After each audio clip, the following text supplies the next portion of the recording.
Thank you, Ranking Member Rowan. Return next to Senator Kelly. Thank you, Mr. Chairman, and thanks to all our witnesses for being here today. Mr. Mollett, the Arizona Republic, the paper of record in my state, published a series of investigative reports last year about the state of long-term care facilities in Arizona. And these journalists spent more than a year on this investigation. They reviewed police reports, they reviewed footage in some facilities, they analyzed regulatory reports from the state, and they interviewed families and experts. And what they found was, I think it's fair to say, horrifying. They reported graphic stories of a resident dying after being attacked by a roommate who hadn't received her medication in time. Another report of a assisted living resident being sexually assaulted by another resident, and incidents of violence among residents that often aren't reported because they aren't required to be reported under state law. And they highlighted the failure of state agencies to investigate these cases in a coherent, transparent way that would allow families looking for a safe place for their loved one to know that what really goes on in these facilities. And I think a lot of us knew there were issues in the system. We knew that, but I don't think we knew how bad it was. Since these articles were published, Arizona's governor has put together a strong legislative package to standardize inspections, promote transparency for residents and their families, and empower our adult protective services to investigate appropriately. And the state legislature is looking at proposals. So, Mr. Mollett, are these the type of steps that can help tackle these issues? I believe so. I mean, of course, the details matter. These are very nuanced issues about caring for people with dementia, ensuring that things are reported appropriately, that there's good oversight. As much as possible, we would hope that a state would be looking to implement policies and practices that prevent bad things from happening, as well as, of course, ensuring that when they do happen, that they're rectified and that they're reported appropriately. So Arizona can't be the only state that's facing these challenges. Not at all. So should the federal government maybe consider having a role here in providing oversight for assisted living facilities? I think it's time for the federal government to step in. As I mentioned in my testimony, 40 years ago, when nursing homes were in crisis, Congress stepped in. Congress took that, initiated action, and we're here now with assisted living as well. The same population in terms of numbers of people are in assisted living as they are in nursing homes, but we don't know what's happening to them. We don't know the care they're receiving. A lot of it is private pay, not all of it, but there's unfortunately a lot of fraud. So apparently more than 20 years ago, this committee helped to facilitate the creation of an assisted living work group, which was made up of 50 organizations. And this work group was tasked with coming up with recommendations for best practices in assisted living facilities to ensure a more consistent quality landscape across states. The result was a 380-page report with a lot of recommendations. And these were hard to agree upon. So, Mr. Mollett, what has happened with these recommendations since this report was finished, if you're familiar with it? I haven't read it in a long time, but I am familiar with it. Frankly, on the federal level, nothing has happened. So, as Ms. Simpkins said, we do see some things going on in the states, but it's generally speaking, the states are just not inclined, frankly, to take action on a lot of the work that they do. Hopefully, they'll be different in Arizona. But it really is time, I believe, for the federal government to step in to ensure that wherever someone accesses dementia care, that means something. It's not just a term of art. And wherever they go for safety, they know that they can live safely. And wherever they are going into, they know what the expenses are going to be, that they're cognizable. Well, thank you. I do want to note for my constituents a resource created by AARP Arizona and by the Arizona Republic following this investigative series that I mentioned. It's a backgrounder on long-term care, the definition definitions of different terms, what families should look for, and what questions to ask. And folks can find this on the AARP Arizona website, and my office will be posting this on our social media accounts, and I'm going to submit this for the record as well, Mr. Chairman. And I urge Arizonans or anybody else interested to check it out. And thank you. Thank you, Senator Kelly, and that will be accepted for the record, not just submitted. Thanks very much, and we'll turn next to Senator Vance. Thank you, Mr. Chairman, and thanks to you and the ranking member for hosting the committee hearing today. And welcome to our witnesses. Thank you for being here, and welcome to all of our guests. I want to direct my question. On behalf of the chairman, Senator Kelly. Thank you, Mr. Chairman. And Admiral, good to see you again.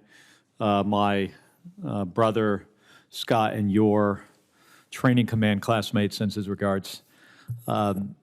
Admiral, being the only U.S. Merchant Marine Academy graduate in the Congress, I pay close attention to our maritime strength. You know, China is the world's largest shipbuilder and controls most of the merchant ships in the world with over 5,500 vessels. In the United States, flying under the American flag, we have about 80 ocean-going merchant ships.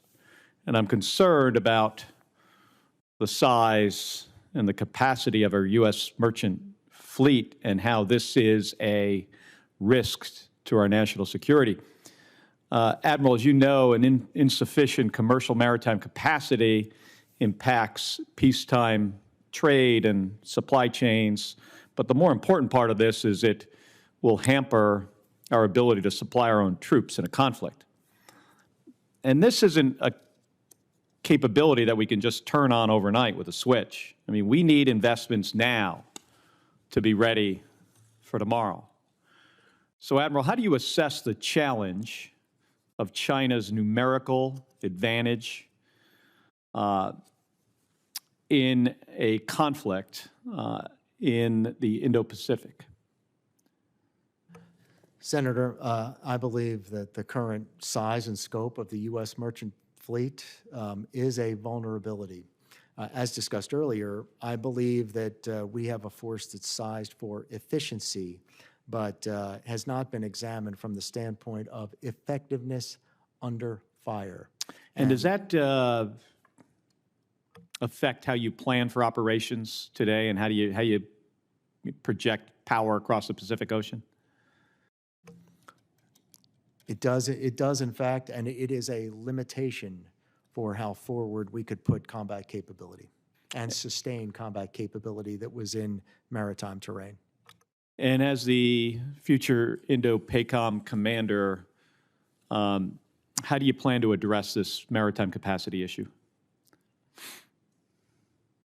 In close partnership with my fellow COCOM, if confirmed, U.S. Transportation Command, identify those shortfalls along with through the integrated priority lists of our components, not just sea lift and airlift, and then as necessary, communicate as required by law. So in recent years, Congress has focused on rebuilding domestic industries like critical minerals, microelectronics, manufacturing of semiconductor chips. It's been a big focus of the Congress, and we've made some great progress there. We've got more to do, and this certainly supports our national security needs, but also our domestic economic security. Would you agree there could be national security benefits to a similar kind of focus on the maritime industry? I would strongly agree. Thank you, Admiral. And Admiral, as you know, logistics will be, it's going to be critical to, any future conflict. And what else besides, a focus like we're doing with microelectronics, what else do you think we could do to be addressing this strategic vulnerability now with the force we currently have today? I think there are a number of initiatives, such as the Department of Defense's Replicator initiative, that seeks to gain scale with innovative practices and by closing on design and invoking small business and increasing the defense industrial base. I think another key point is to understand the opacity of the financial community and the extent to which investments in the PRC through their civil-military fusion directly could confer to weapons building that could affect and could harm Americans on the battlefield. Well, Admiral, thank you, and I look forward to working with you on trying to solve this problem. It'll, clearly if we can make some progress here, it'll be in furtherance of, stronger, operations in the Pacific and the ability to sustain if we ever do, wind up in a conflict. Thank you. The longer it is ignored. And yet for decades, nothing has been done. I see it every time I go to the border. So have my colleagues who've traveled to Arizona to see it for themselves. I hear about it every time I talk to border mayors and sheriffs. And we talk about it every day here in the Senate and over in the House. In fact, there are a few topics we talk about more, while nothing changes. This week, we had a real and rare opportunity to actually do something about it. There was a real plan, a real bill, ready to be passed and signed into law by the President. We got here because for months, Senators Sinema, Murphy, and Langford worked together on a bipartisan agreement almost every single day for months. If we passed it, we'd get more Border Patrol agents, more technology to stop fentanyl, more asylum officers to quickly screen asylum claims, and more judges to bring down this massive backlog of cases. That would make a real difference. If we passed it, we'd have an updated asylum system, authorities to prevent the border from being overwhelmed, and more visas to keep families together. We'd have a more secure and fair process at the border. That's what all of us want. And it should be no surprise that we got this plan thanks to Republicans and Democrats just working together. It was the product of tough conversations and compromise. In other words, the way legislation is supposed to happen. And it came together in an agreement that was not going to just address the border, but also the biggest challenges in our national security. Mr. President, this is a perilous time. The decisions we make here now will shape the world that our kids and grandkids grow up in. As Hamas and other Iranian-backed militias threaten stability in the Middle East, this agreement included support for our ally, Israel, and aid for civilians in Gaza. And as China expands its influence in order to offset U.S. power in the region, this agreement included support for Taiwan and other partners in the Pacific to strengthen their own self-defense.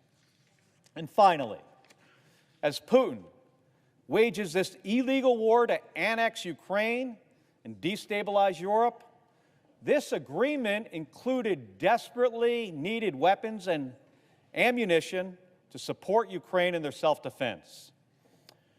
Mr. President, I've traveled to Ukraine twice since Russia invaded nearly 2 years ago. As someone who's fought in combat myself, I was struck by the bravery of their citizens and soldiers in this existential fight that they're facing. Over the course of the last 2 years, armed with support from us and our European allies, they have decimated the Russian army significantly, degrading their combat capabilities. This is a huge benefit to our own national security, and it came about without putting a single American in harm's way. But our previous aid package for Ukraine, that ran out last year. So this week we faced a choice. Either provide Ukraine with more support to keep beating back Russia, or leave it without the weapons and ammunition it needs and invite Russia to regain momentum. If that happens, Putin could set his sights on another target, threatening a wider conflict that will be much more costly for the United States. That would be a disaster. So, Mr. President, I'm relieved that we found a path forward to prevent that by advancing these national security priorities on their own. But I'm baffled by how we got here. We took a pair of votes this week. One that included border security and support for our allies, and one that was just support for our allies. It was a lack of support from my Republican colleagues that meant the first vote with border security failed.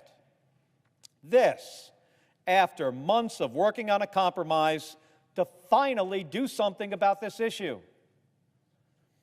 Every senator faced a choice, an up or down vote. That's why we are here, to make tough choices in service of our country, and to make easy choices when they're right in front of us. Supporting our allies is an easy choice. Securing our border is an easy choice. I understand the politics. I know some politicians see more advantage in shouting about problems than solving them. Well, I'll tell you this. If you come back to my state to do TV interviews at the border, you better be ready to explain why you chose politics over addressing this crisis that's staring you in the face. If you can't do that, don't come back. Because this isn't just a political talking point for me or for Senator Sinema or for my state. It's the reality that we live with every single day. That's why even after this setback, I won't stop working to fix this issue at our border and fix our broken immigration system.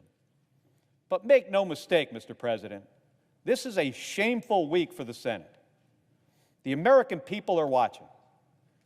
They were hoping that Congress could overcome political divides for once and actually deliver. That didn't happen. The Senate failed them. I yield the floor. Thank you, Senator Bud. Senator Kelly, please. Thank you, Mr. Chairman, and thank you to our witnesses for being here today.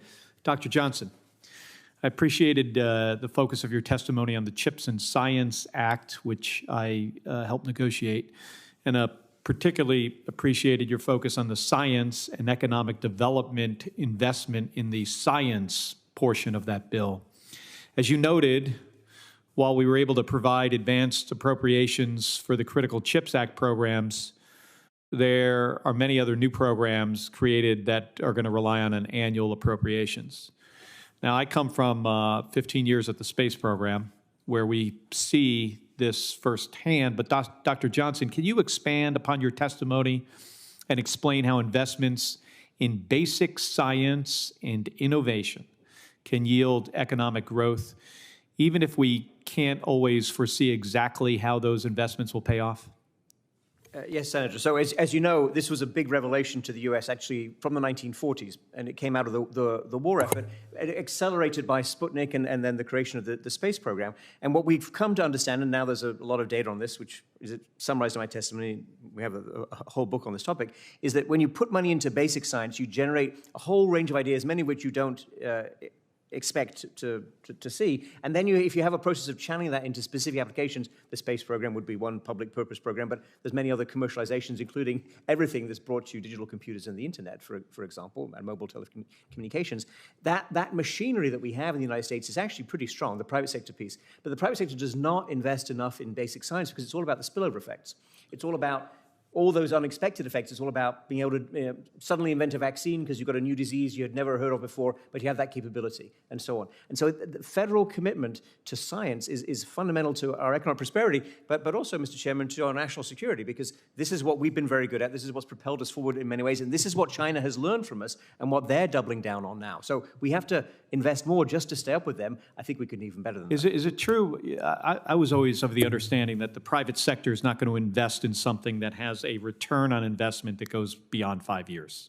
I don't know if that number is the number you go by, and that's why it's up to the federal government to be making these basic science investments, because private sector just can't do it if they're not going to see a return on the money.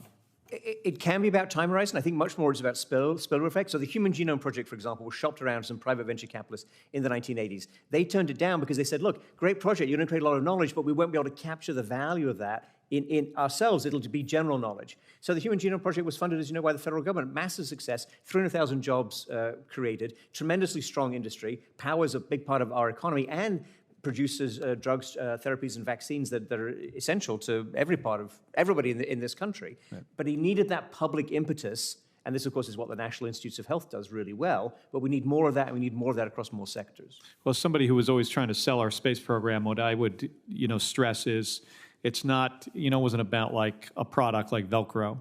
It was about creating industries that no longer existed. I mean, our aerospace industry here in the United States has become a big part of our economy. And that didn't exist before, the 1960s, really. So from a national security perspective, what opportunities, I want to connect this to the CHIPS and Science Act. So what opportunities are we missing by not fully funding the CHIPS and Science Act? Because this could be really a long overdue and historic investment in American research and innovation. Oh, it's a breakthrough piece of legislation, absolutely, Senator, that taps into what was done previously in the 40s and with the space program, but goes much further. And it is a little bit painful that the appropriation has not followed through. So Congress recognized the opportunity and I think agreed on a very broad bipartisan basis, but you've got to put some money into it. Then, Senator, I think the question becomes, what next? Where are the next sectors where we want the breakthroughs? What's the next equivalent of satellites, next equivalent of the internet, next equivalent of mobile communications? There's a lot of opportunities in biomanufacturing. There's a lot of opportunities in other parts of semiconductors. There's opportunities in critical minerals, for example. There's a long list, and I think Congress needs to engage with that. And I think you should be thinking about CHIPS and Science Act 2.0 after, of course, you fund the first version. Yeah, I had other, some questions that led to, STEM education, but I look at basic science and STEM education as being sort of like kind of in the same bucket. This is like the seed corn for, it's the catalyst for what grows the economy, both education and investment in science. So thank you. The National Defense Education Act, I remember in 1958, and NASA, the two big reactions to Sputnik, they were both brilliant moves by Congress, Senator. So I'm sure we can do it again. Well, thank you. And Mr. Chairman, I have a couple questions for the record. We'll accept those, Senator. Thank you very much. Thank you. Senator Schmidt, please. Thank you, Mr. Chairman. Thank you, Senator Kramer. While I recognize Senator Kelly, I want to apologize because I did not realize you were in the room prior to recognizing Senator Rono. So, Senator Kelly, It's okay, Mr. Chairman. I was actually about 10 feet away, so I wasn't actually at my seat. I want to follow up on what Senator Kramer was asking about standoff capability. General Cotton, so 2 years since Russia's invaded Ukraine, we've been forced to rethink our nuclear posture and how our own deterrence, works with growing nuclear capability of our adversaries. And Russia's recently rejected a proposal to reopen bilateral nuclear arms control talks. Their behavior, their rhetoric, along with Chinese aggression, North Korea's regular testing of ballistic missiles and those kind of capabilities, Iran increasing its supply of enriched uranium. I mean, this underscores the importance of having a strong deterrence ourselves. The LRSO, the Long Range Standoff Missile System, it's developed in Tucson, Arizona at Raytheon. This is going to be a critical feature of our future deterrence. The ability to forward deploy this missile on U.S. bombers is a powerful message to our allies. So, General, beyond what Senator Kramer was asking just about standoff more broadly. Can you expand on the importance of the LRSO to our overall deterrence and give any updates you have on its fielding? Senator Kelly, thank you for the question. You know, when we talk about the air leg of the triad composes of two mission essential tasks that the bomber is supposed to do in regards of what my mission set is. That's gravity bomb deployment and release, and the ability to have a long-range standoff strike weapon. LRSO is absolutely critical for my mission set as a long-range standoff nuclear weapon. It will replace the outcome that is currently that we currently carry. From the reports that I'm receiving from the component, is that Raytheon is doing a great job in manufacturing that weapon for us. Once again, just like everything else, if I get it sooner than later, Senator, that's good for us in far to maintaining the. Is the IOC of this weapon, is it public? Or is it something we'd have to talk about downstairs? I would rather have that conversation with you downstairs, and then we can talk about that if it's okay with you, sir. Beyond LRSO, what else do you think we could be doing to deter our adversaries that we are currently not doing? Well, I think it was an earlier conversation on what do we look as far as posture and sizing of the current triad. And what does that look like? It's in alignment with the study results of the Posture Commission. It's also in alignment with the work that, to be frank, the Pentagon is doing in response to the Posture Commission, and it's work that we're doing in STRATCOM. I can elaborate in incredible detail in the secure session to let you know the work that we're doing in that regard. Thank you, General. General Whiting, different subject here. The Space Priorities Framework aims to secure our space industrial base, including improving supply chains for crucial satellite components like traveling wave tubes and traveling wave tube amplifiers. In the United States here, we face some challenges in this area with limited domestic capabilities and also competition from China that's often heavily subsidized. And this situation leads to supply chain risks for essential national security and commercial satellites.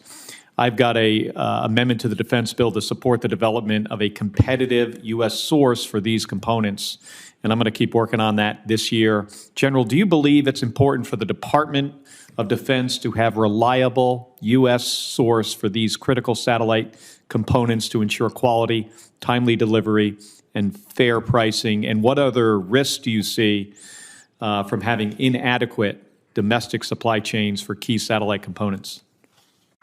Senator, thank you for the question. Yes, I do think it's important that we have robust supply chains from trusted sources in the United States.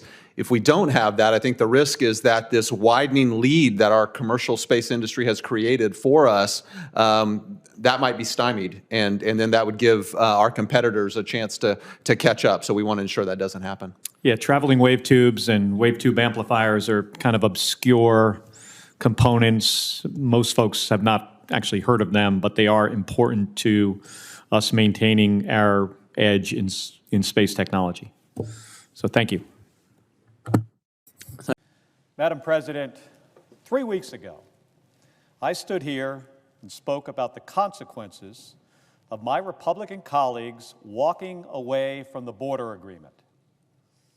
After decades of crisis after crisis at our border, we had a chance to be the senators who actually did something about it. We had a real opportunity, a real bill, ready to be signed into law by the President.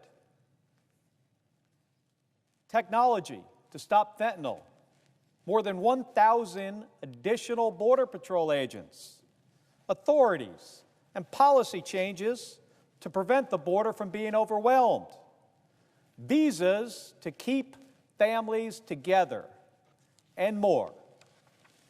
That's what Senators Sinema, Murphy, and Langford worked on together for months, with both Democrat and Republican Senate leaders at the table. with the administration at the table. And that's what Senate Republicans turned and walked away from.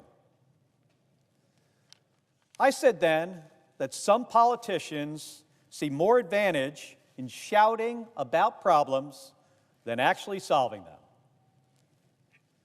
Well, let's take a look at what has happened in the last 3 weeks. A couple of my Republican colleagues traveled to Texas so they could record videos about how bad things were at the border. Neither of them supported the bipartisan border bill. Other of my Republican colleagues have stood on this floor giving speeches, pointing fingers at President Biden. And they've done the same on cable news. President Biden supported the bipartisan border bill. They did not. In fact, one of my Republican colleagues said in his floor speech the other day that he hasn't seen the 2 Arizona senators on this floor giving speeches about the border. To that senator, I say this. That's because we're not here to just talk about the problem. We're here to do something about it. By the way, that same senator did not support the bipartisan border bill. A group of House Republicans came to my state for what they called a, quote, fact-finding tour, end of quote. What more facts do you need? That it's bad? Of course it is. It would be better if Border Patrol agents had the resources and staffing and policy changes from the bipartisan border bill that we could have passed. That would have helped them. But the folks who went on that trip didn't want to vote for that bill. So no, this wasn't a fact-finding tour. It was just another photo op. Because they would rather keep talking about the problem instead of solving the problem. Who does that help? Doesn't help Border Patrol, who, by the way, they supported this bipartisan bill. It doesn't help border communities who desperately need some relief. The problems at the border do not go away when you fly back to Washington, D.C. They just don't.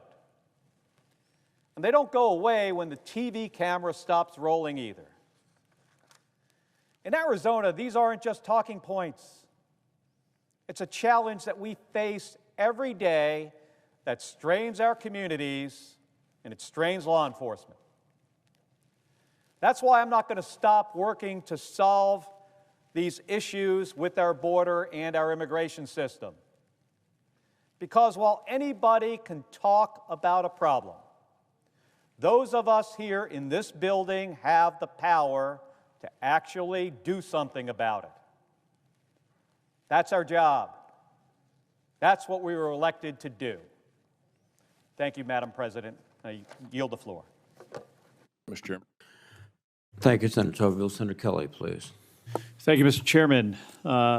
Admiral, earlier today downstairs we talked a little bit about militarization in the South China Sea. They now have the Chinese have the world's largest Coast Guard. They use it as part of a strategy to assert dominance. You talked about how they're now claiming it as territorial waters. They use coercion and intimidation tactics to bully countries, including the Philippines, and a country we have a mutual defense treaty with. And the Chinese are regularly intimidating Philippine vessels at the Second Thomas Shoal and continue dangerous and escalatory actions that threaten peaceful shipping in one of the world's busiest waterways. Late last year, China was upset when the USS Gabrielle Giffords, named after my wife, continued routine operations in the area after conducting joint patrols with the Philippine Navy. lawful patrols. As you finish your time as the Indo-PACOM commander and prepare to hand the reins to Admiral Paparo, can you talk about what you've learned about China's actions in the South China Sea and what would happen? We discussed this a little bit downstairs, some concerns about if there was actually, some engagement like escalatory between China and the Philippines, and if maybe somebody had gotten hurt. Yes, Senator. So again, we continue to articulate that Article 5 of the Mutual Defense Treaty applies if as our allies, the Philippines, were to be attacked. And then that would change a bit of the scope of what's happening there at Second Thomas Shoal. So I articulate that the bullying behavior is broad and it's across the region from India to Malaysia to Vietnam, all across the region. And I think that it would be beneficial for China to be able to interweave into the international order that all countries have defined. I believe there's a peaceful way out of this. There's a place for China in this world. They're just going to have to understand that the nations of the globe require a set of international standards and behaviors that are acceptable, and what they're executing now is not. And how do you feel our relationship is with the Philippine government with regards to Second Thomas Shoal and anything we could work on there? I'm going to be in the region next week, and that's something, if there was something that you specifically would raise with the President Marcos or the Philippine Navy, what would that be? I've sat with President Marcos twice in the last 3.5 months. Number one, I thanked him for his leadership, for articulating what is acceptable and what's not. I'm incredibly impressed by Minister of Defense Todoro's leadership as well as my counterpart, General Brawner. So they are fighting for their sovereignty. They're fighting for the international rules-based order, and we continue to support them both in legal domains, in the information space, and in the military space as we execute joint patrols and other cooperation activities in the form of maritime domain awareness. So again, my message to the Philippines is always, you're our ally, we're with you, and we're here to help maintain the peace as well as their sovereignty. And just for my own, personal information, what's going on around Scarborough Shoals? I used to spend a lot of time down there when I was in Westpac. Is there similar Chinese activity in that area? There's absolutely similar coercive and actions being taken to prevent Philippines from being able to fish there and operate in that vicinity. All right. Thank you, Admiral. Thank you, Mr. Chairman. Thank you, Senator Kelly. Senator Schmidt, please. Thank you, Mr. Chairman. And both of you, thank you for your. So if you could adhere to the 5 minutes, it would be much appreciated. I will. Senator Budd, fantastic question. I'm going to have some follow-ons to your question with General Brown. So, General, on the munitions, so the war in Ukraine has exposed real concerns about our industrial base. And even during this limited conflict that isn't our conflict, industry is struggling to produce the number of munitions that we need even to replenish our stores. And if we had a conflict with a peer adversary, we would expend munitions at possibly a higher rate than we're seeing with Ukraine, and a higher rate than they might be able to be replaced. So it's clear that more needs to be done to prepare our defense industrial base for a possible future conflict. General, last year I asked your predecessor about the importance and impact of multi-year procurement on replenishing our munitions stockpiles. So, General, how have the multi-year procurements that we passed out of this committee impacted our munition stores to date? Well, they will have an impact. The challenges that came out, the NDA in 24 gave us the multi-year procurement, but we didn't get a budget for 24 until 170 days in. But I do see the opportunity going forward in the future of how multi-year procurement will assist us first to create a constant demand signal to industry, so industry can get facilities, get a workforce, give some consistency, which builds trust, which brings down cost, and then just a steady stream of munitions. And these are the things we need to work on, in addition to getting the budget on time. All those together are going to help us increase our stocks. Last thing I would add to that is, the supplemental that's been talked about several times today. That doesn't only help our partners in Ukraine, it helps to build out a defense industrial base that will help us in the future to make sure we have the capacity and munitions we'll require for any future contingency. Okay, so beyond what you just mentioned and the supplemental, is there anything else we could be doing to make sure we have the right types and quantity of munitions going forward? Well, I guess the other piece that I would talk to you about is having gone out to visit some of our industry partners here just recently. One of the things we talked about is the workforce, and that can be a long lead item to make sure we have the engineers, the skilled workforce to bring in that capability. And this is why consistent funding and all that, so you can actually, once they have that workforce, they can maintain that workforce to continue to move forward as well. All right. Well, thank you. Separate subject, drones, the drone problem. Incursions on military installations have gone up and is a real threat to our national security. I think some of it is, hobbyists, but there are also foreign actors that are certainly involved here. In December, we saw a large number of drone incidents at Langley.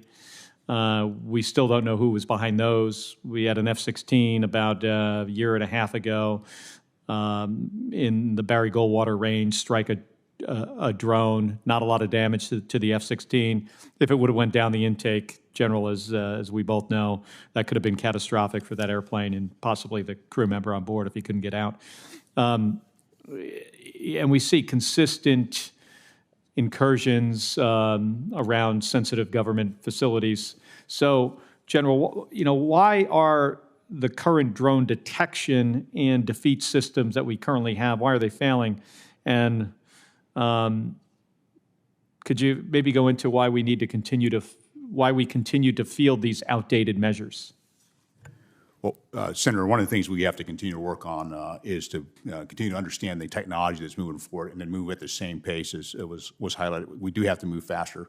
If you go back to what happened in December, one of the things I did as a chairman was establish a cross-functional team that wasn't just from the military, but also the interagency to work together on this particular problem set, because it's a combination of factors. It's not only the detection, but it's the defensive systems that you use and how those may impact civil aviation and other areas. And so it's an area that we collectively have to continue to work on, not only here in defense here in the United States, but also at our forward locations where we have many of our service members deployed.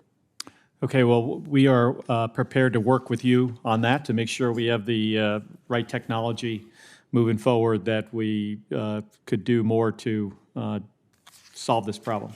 So thank you, General. Thank you, Mr. Chairman. Right on time. Thank you. Right on time, Senator Kelly. LD. Thank you, Senator Schumer. Hey, before I talk about chips, I want to say a few words about the disastrous decision by the Arizona Supreme Court today to reinstate a total ban on abortion.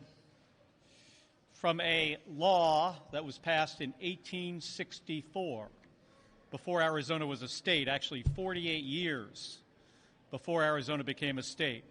Senator Stabenow mentioned 1 out of 3 women live in a state that have an extreme abortion ban. Well, about 30 minutes ago, that number went up.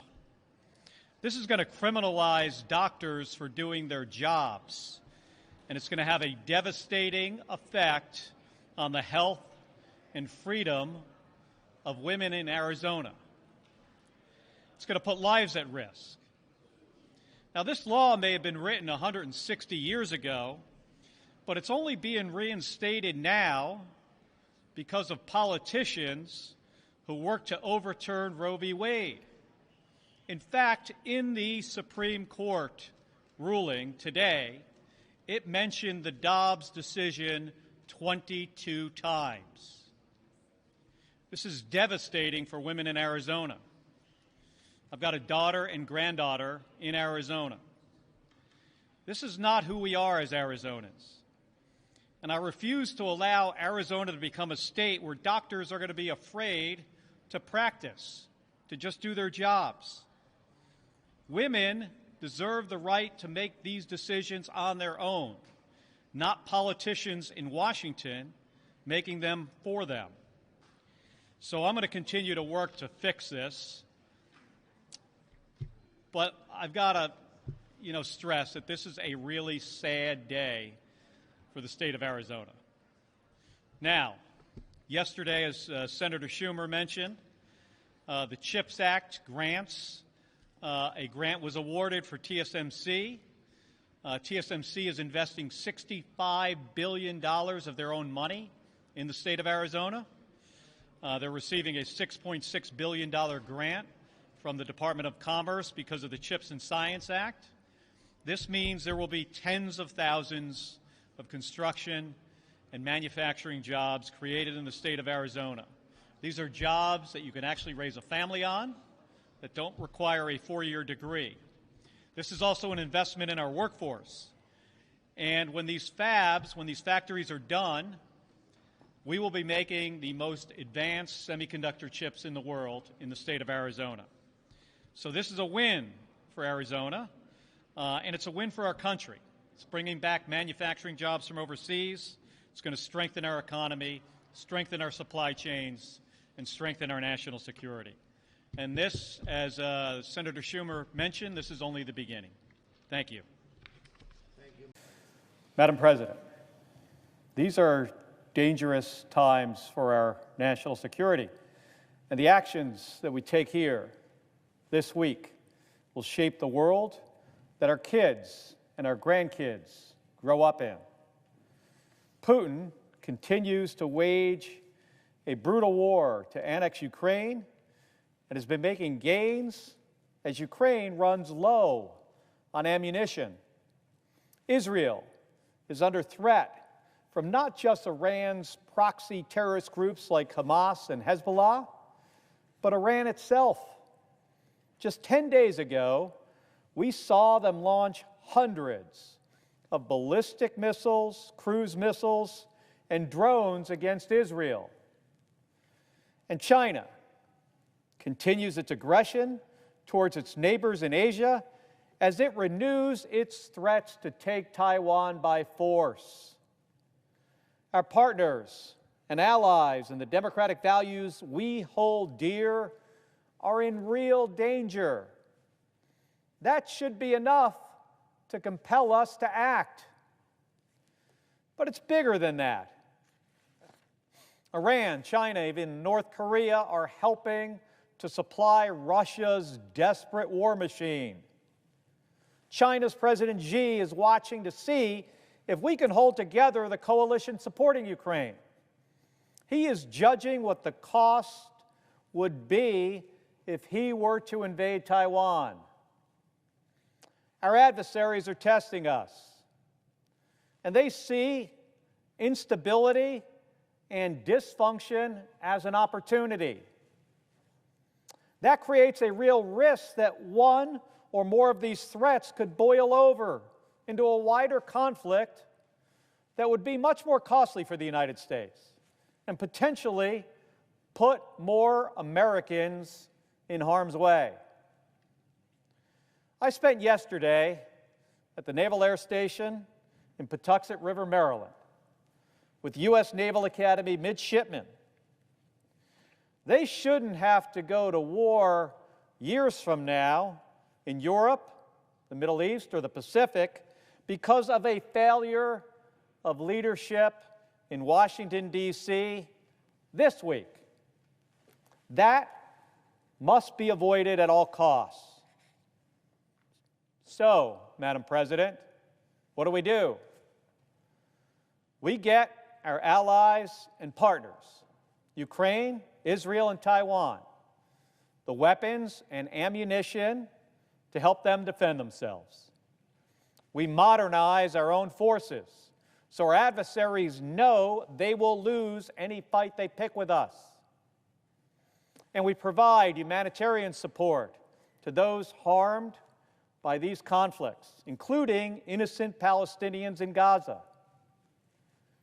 The Senate is once again preparing to vote on a national security bill that will accomplish these goals and meet the dangerous moment that we find ourselves in. But let's get something straight here.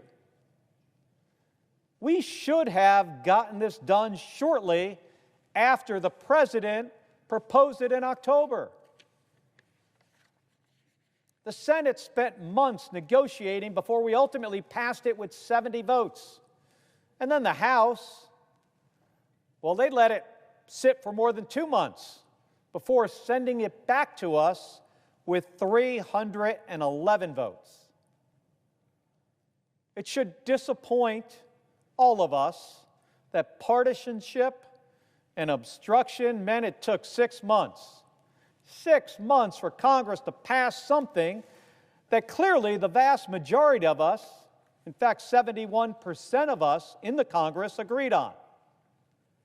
Ultimately, bipartisanship will win the day. It'll win the day in the House and in the Senate. But the delays have come at a real cost, especially on the battlefield in Ukraine. There are a lot of factors that go into winning a war. Russia is a massive country, and even with its heavy losses, it can throw a lot of manpower at the problem to overcome and cover up its incompetent leadership, its culture of corruption, and its underperforming weapons systems. At the same time, I've seen in my 2 trips to Ukraine since the war broke out that the Ukrainians have a remarkable spirit that can only come from a unified country fighting for its own existence. They are literally fighting for their own lives. But because of delays in getting this bill passed, Ukraine's fighters are desperately low on artillery shells, on missiles, and even on small arms ammunition. That's tying the hands of their commanders at the same time that Russia is revitalizing its war effort with increased domestic military production and a lot of help from China and Iran. With the right equipment and enough of it, Ukraine can win this war. Passing this bill will allow us to transfer them more of the weapons, armored vehicles, and ammunition from our stockpiles that Ukraine needs to turn the tide. And then we will be able to replenish our own stockpiles with modern equipment to deter our adversaries from testing us any further. This is a win-win for us. At a very dangerous time, this is what we must do to prevent further destabilization and conflict that will cost us more in the end. I know that a majority of my colleagues agree with me. Let's not wait any longer. Let's not wait a day longer. Let's get this done right now and show the world that the United States continues to lead, continues to stand by our allies, and continues to be the strongest force for peace and stability in the world. Thank you, Madam President, and I yield the floor. Thanks so much for those questions. I think next is Senator Kelly and then Senator Mullen. And Senator Kelly, you're recognized. Welcome. Thank you, Mr. Chairman. Administrator Regan, good to see you again. I want to start by talking about air quality. You know, right now in the Phoenix metro area, we're seeing ozone concentrations increase, which has placed the region into non-attainment. And this is happening as the Phoenix area is becoming one of the largest manufacturing hubs in the country of microchips, battery technology, and electric vehicles. These projects not only create great paying jobs, but they're the type of investments we need to combat climate change and ultimately reduce emissions across the country. But right now, the biggest impediment to getting some of these projects off the ground is air quality non-attainment.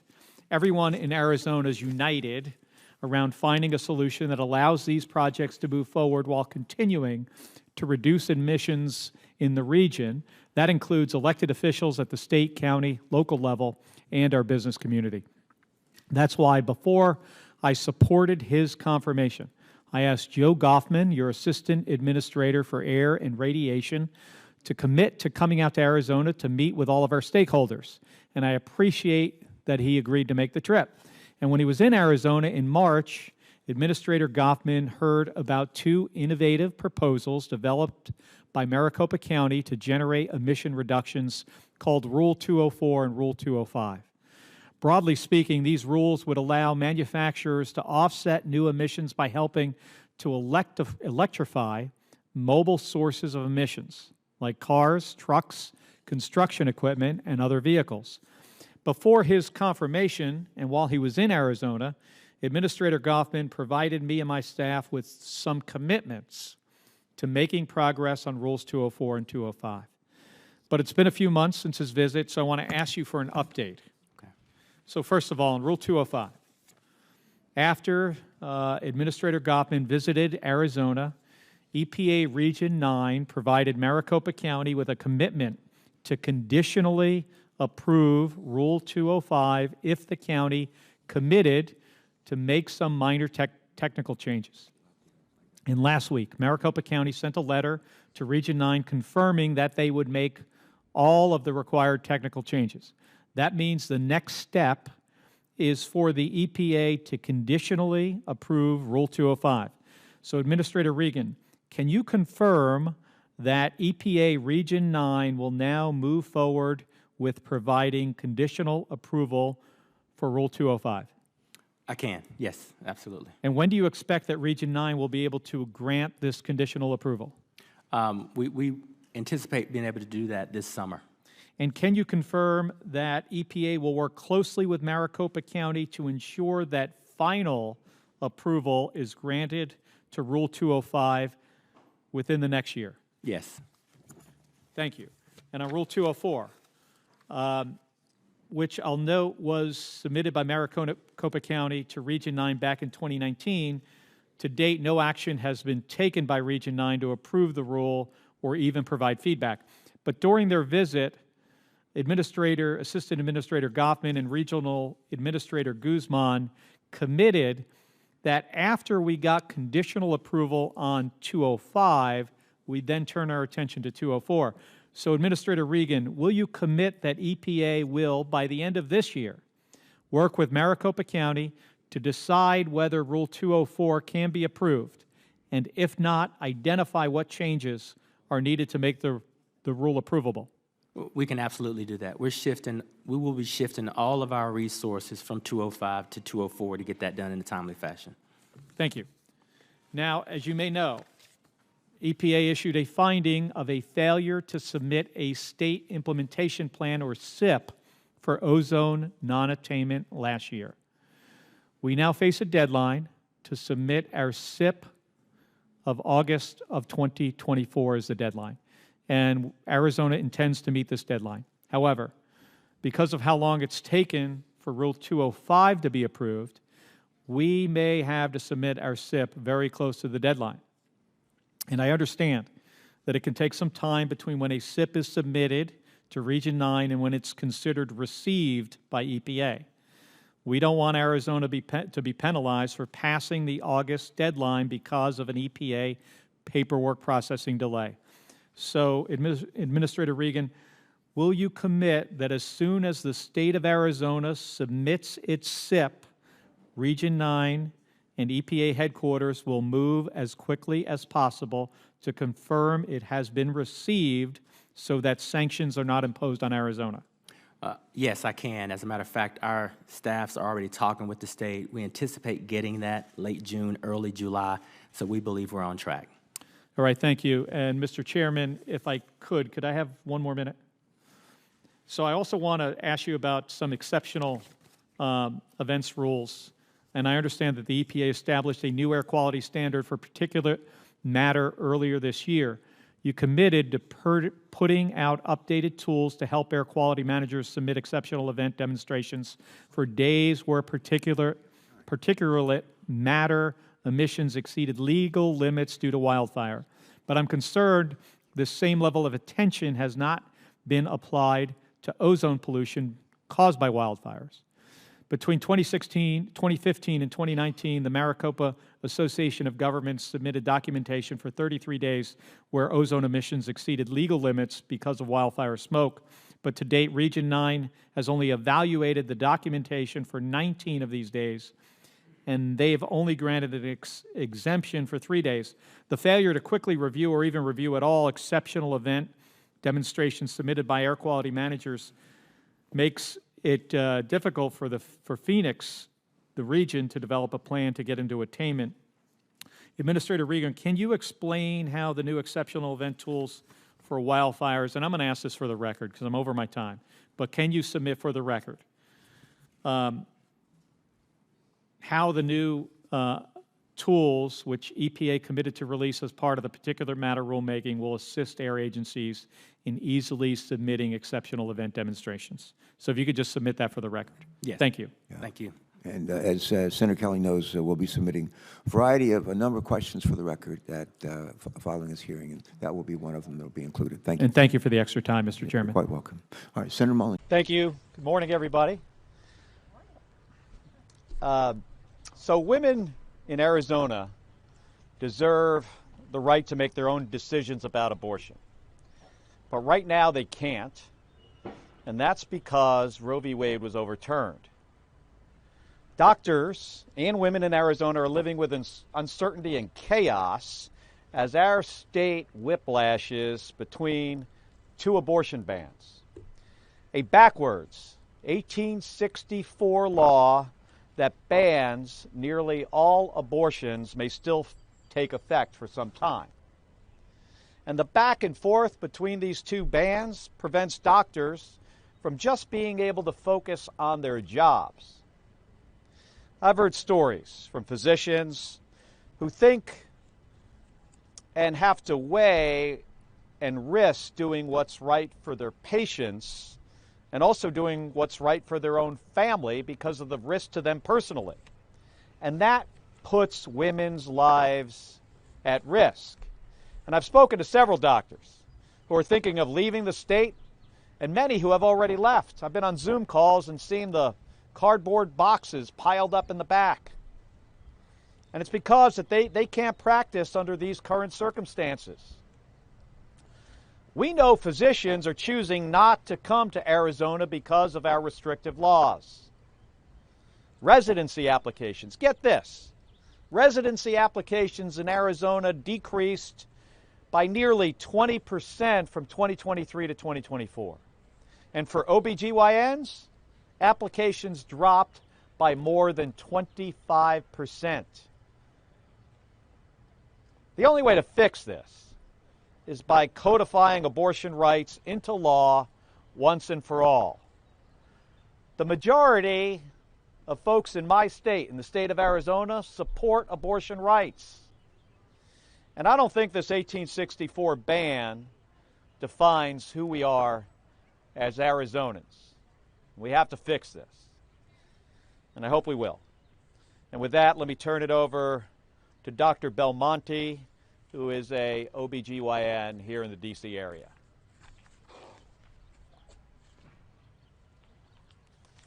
Slickum, and I want to make sure that we're clear on the direction of the system and understand the opportunity costs that may come with fielding it.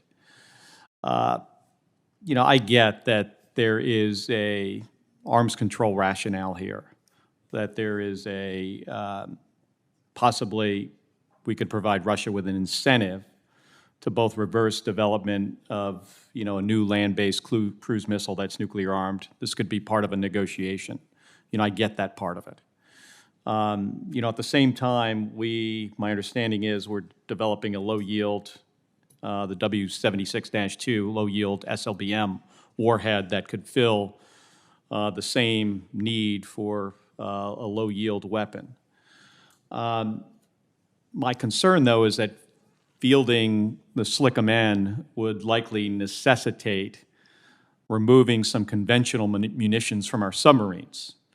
I'm especially concerned about the Virginia-class submarines and possibly having to sacrifice torpedoes for cruise missiles. You and I were aboard USS Indiana, and we spent some time in the torpedo room. And, the modification of weapon systems aboard a ship is significant. There would have to be changes in the safety system, security, storage, launch, communications, command and control for nuclear weapons, secure comms, authorization protocols. So, Mr. Secretary, I know you've previously voiced concern over development of a nuclear-armed sea-launched cruise missile. Does the Navy currently have plans for how we would integrate SLCM-N into a Virginia-class submarine? And have we considered that we're likely, if we were to do this, we're likely going to replace weapons that we would need and we are more likely to use in a conflict with China? I mean, when you consider the number of ships we're dealing with and the number of torpedoes that we would need, we would have to replace those torpedoes with nuclear-armed sea-launched cruise missiles aboard a sub. So I just want to get your take on where we're going with this plan. Yes, sir. Well, I think you hit the nail on the head, Senator. And to be clear, we are moving forward with standing up the Program Management Office as required by the law. But having said that, I'm concerned about how it will operationally impact our submarine force and their ability actually to conduct the tactical and operations that they actually need to do in the South, in the Indo-Pacific, and elsewhere around the world that actually will prevent us perhaps from doing the things that we need to do tactically and operationally by providing this SLCM capability to the submarine. It will fundamentally change the mission of many of those submarines themselves. The second issue that I'm very concerned about is the opportunity cost here associated with the cost of the missiles themselves. This will be a multi-billion-dollar program that will prevent us from doing other things that are equally important, I think, throughout our naval enterprise. Well, thank you. The probability of us in the future using a torpedo against a warship is much higher than the probability of using a nuclear-launched cruise missile against a target. So thank you. In my remaining time, Secretary Del Toro, you've talked about the need for a renaissance in American shipbuilding. You mentioned a little bit as I was walking in the door here. I think you labeled it maritime statecraft. I agree with that wholeheartedly. Right now, China, Republic of Korea, Japan, they build about 98% of global ship construction. China's the world's largest shipbuilder, controls most of the merchant ships in the world, 5,500. We have about 80 or 85, I think, merchant ships flying the U.S. flag. I'm concerned with the size and the status of the U.S. Merchant Marine and how it's a risk to our national security. As you know, insufficient commercial maritime capacity impacts peacetime trade and supply chains, but also has a great impact on our ability to move things we need to move if we're engaging in combat somewhere across the globe. And this isn't a capability that can be turned on overnight, as you know. We need to invest in this now so we're ready in the future. That's why last week I released a bipartisan, bicameral report with Congressman Waltz and Garamendi and Senator Rubio called the Congressional Guidance for a National Maritime Strategy. Our report provides a comprehensive vision to revitalize the nation's maritime sector, and now we're working to turn the recommendations from the report into legislation. I don't want to go over my time, but I'm going to submit some questions for the record to you on this subject. I've read the recommendations and agree with all 10 of them. All right, thank you. Is unless we've got somebody responsible for actually chasing this stuff down and everybody's looking at each other, we're not going to get this thing fixed. And it seems to me that we owe it to the intelligence community, to the folks that are actually doing the hard work outside of our boundaries, that we're going to follow this thing through and that we have not simply said, We know something happened, we don't know what it is, and we're not going to do, and until We it will- comes to us, we're not going to chase it Well, down. we have a hearing, I think, July 31st on this topic exactly. And you know, again, I think we need to get it fully aired out. And hopefully by then we'll know who the folks are that are actually chasing it down, and they can share with us what they've gotten done. Thank you, Mr. Chairman. Senator Kelly. Ms. Harris, when was the initial RFP for the program and Invest? When did we start? So I will refer to DCSA for the specifics on the contracts, but this has been a multi-year process that. Well, when was the contract awarded? Okay, I will defer to David for the specifics on that. The first one with Peraton.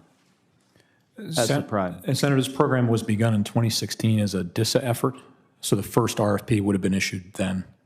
You know, a typical software program, you come up with a set of requirements, you come up with a plan on how you're going to, develop the software, how you're going to verify it, how you're going to test it, how you're going to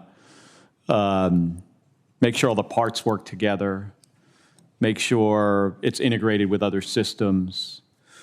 Pretty early in a program, you fix requirements, and you say, this is it. And contractor, you need to build this. Software acquisition often goes, one of the ways it can go kind of sideways on you is if you keep changing, the requirements. I can't remember who said it, maybe Dr. Plum, that you now have a new requirements management process that you're putting into place. So it sounds like the requirements are still being developed for this system that we started to acquire in 2016. That could be the problem. I mean, I have yet to hear what the real problem was that caused this to be delayed from something that started in 2016 that was supposed to be delivered in 2019, and now we're in 2024, and it sounds like we're still working on requirements. Let me ask one question. The other possibility, or maybe it's a combination of a few things, I think somebody mentioned production challenges and difficulties and requirements was thrown out there, is the contractor. Software is, it's hard. I'd say, it's different than manufacturing hardware, obviously. It presents its own set of challenges. So are you having problems with the contractor being able to write the code and then verify the code and test the code? Or is it the thing I started with, which you keep changing the requirements and they can never catch up? So I'll start with the requirements, and then I'll defer to David on the specifics on the engineering. I think when you hear us talk about the requirements process, what we have is, for something like this, we're getting real-time user feedback. The federal customers are using it. There are things that will be need to be integrated into future development cycles. Right now, what we did not have was a rigorous way for us to take those requirements and kind of look at them against a technical roadmap and understand where they would affect the development timelines. And so that is a place where the Undersecretary of INS's office will be taking an active role to make sure we have a better set of processes to make sure that as we're getting feedback from users, as they're using NBIS, as the capabilities roll out, and there are requests for new and different things, we understand the effect they may have on our long-term development timelines. Was that built into the contract, that you were going to continue to feed back new requirements to them as this was tested, and they would have to make changes? So I think as we are onboarding folks into this process, right, there is an expectation that as we are developing under agile methodologies, that we would be getting user feedback and we would be ingesting that into future deliveries. I think what we did not have was a really mature infrastructure to kind of translate government requirements into technical requirements, as Dr. Plum mentioned. And so that's a key finding from this 90 days, is we need to get more rigorous around that. The overall requirement is Trusted Workforce 2.0. The requirements for what NBIS needs to deliver, that end-to-end IT system for vetting, have been clear from the beginning. The enforcement and the kind of interaction of that with the technical development and the user feedback is where I think the rigor needs to come in. I'll defer to David for specifics on the contractor performance. Senator, we started with a firmly defined set of requirements.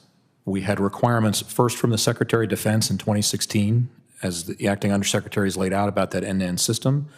Those were complemented by further requirements when the administration's agenda in that timeframe, 2018, for trusted workforce came together. Those requirements, though, are essentially the same. They're just at a higher level when you combine the departmental requirements and the cross-governmental requirements. I'm going to give you a perspective from inside DCSA now looking at this. What I would say is that they were realistic, the requirements, they were achievable, but my agency did not have a firm understanding of the complexity of the technical features nor how exactly to approach those and accomplish them. Now, as Dr. Plum has also said, it would seem from my review now as the director at about 100 days, that we did in fact, as Dr. Plum said, focused first on features and a bit less on functional capability delivery. And there's a related point here then about cost, about legacy system sunsetting. Because if, for example, we had taken an approach to prioritize the sunsetting of the legacy systems, and especially those that cost the most first, we could have wound up in a different financial picture at this point, if not actually had delivered more capability at an earlier time. Was the contractor aware of the complexity of the system? Do you think they were pretty honest with you about the challenges that they were going to face? Senator, I think there's a couple things in there. I'd say one is, yes, I think the contractor has been honest with the government about what they can deliver, and they've done the work as the government specified it. But at the same time, the government reserved for itself the role of being the software integrator. So in that, we asked for certain things. Senator, that's why I'm emphasizing the significance of my agency's decision-making about interpreting the requirements. Have those individuals within the government that was going to do the software integration, have they done software integration on any programs before?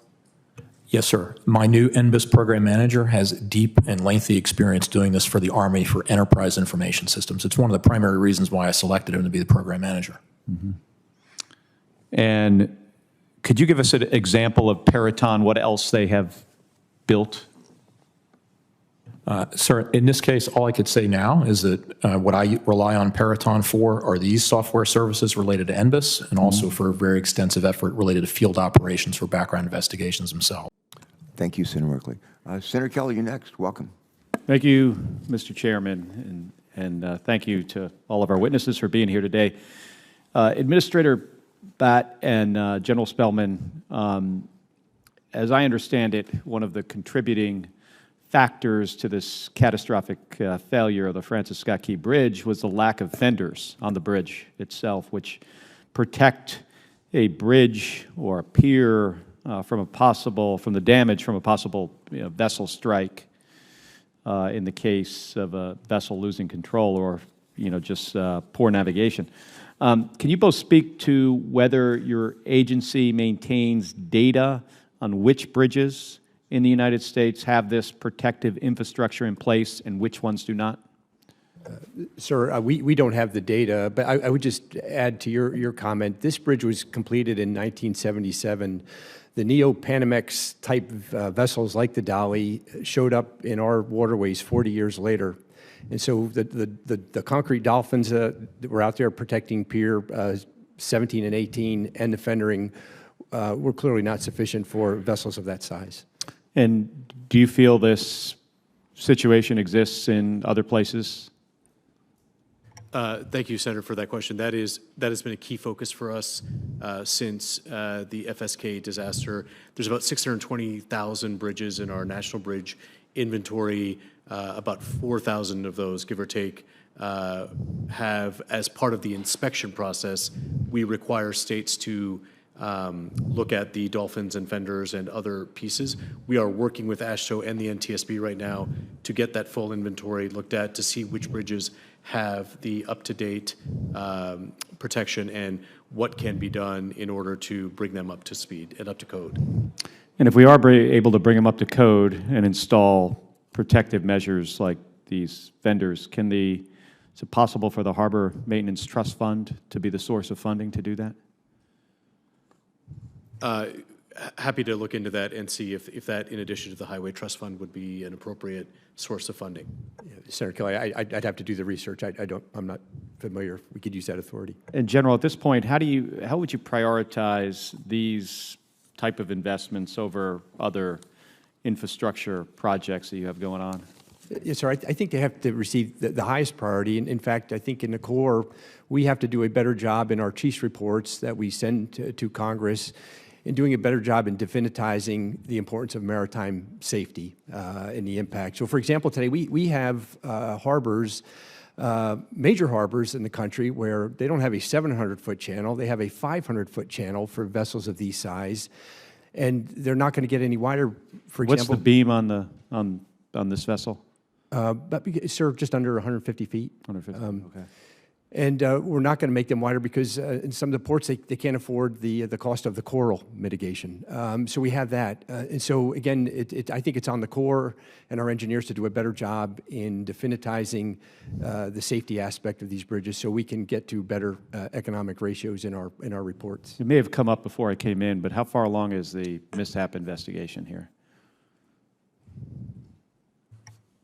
Sir, that would be up to the NTSB. So you don't have a timeline for when it? We're working with them, but they control the investigation. Do you know if part of the investigation was to see if there have been other close calls throughout the country that we may not have been aware of? Senator, I would want to defer to the NTSB on what they're looking at. Sir, I would just, in their preliminary report that they released in mid-May, they mentioned that they are looking at other bridge collapses, one in Tampa, Florida, Oklahoma, and Texas, to look at the protective measures, the dolphins and the fendering systems, and what can we take from the new bridges at those locations and bring forward to modernize our current inventory. It'd be interesting to know, and I don't think you guys would have the info either. I think it might be something for the Maritime Administrator. Somebody else in the Department of Transportation, how often we've had situations where, ships have, lost steering, maybe had to go to aft steering, which is a challenging thing to maneuver a ship, especially in close quarters, when you're required to, go to a guy who's, basically at the back of the vessel in the engine room, and you're talking to him over a radio. But it would be interesting to have that data as part of an investigation to see, what is the likelihood that this could happen again? And I think that could possibly inform the priority you make on infrastructure investments. Like, do we really need to get, these fenders and other mitigation measures installed? So thank you, and thank you, Mr. Chairman. You bet. Thanks much, and thanks for.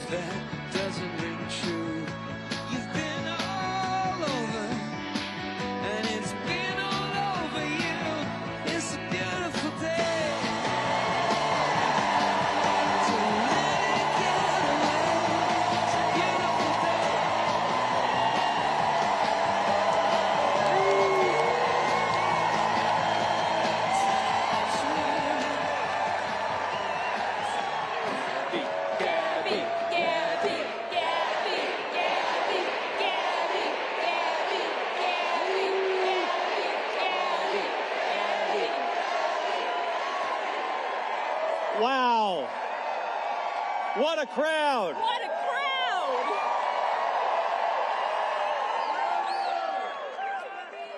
Thank you. Woo!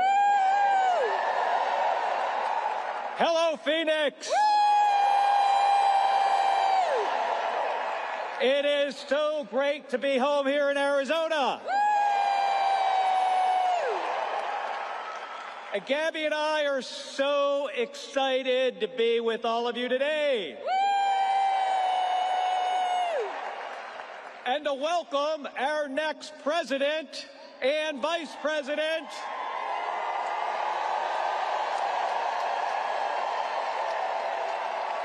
To our great home of the state of Arizona. Woo!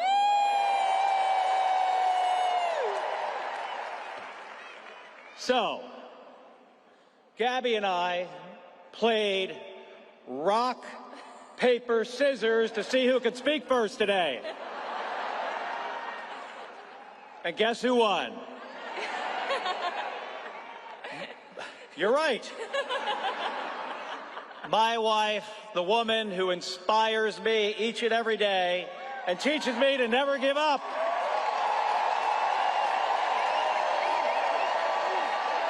Gabby Giffords.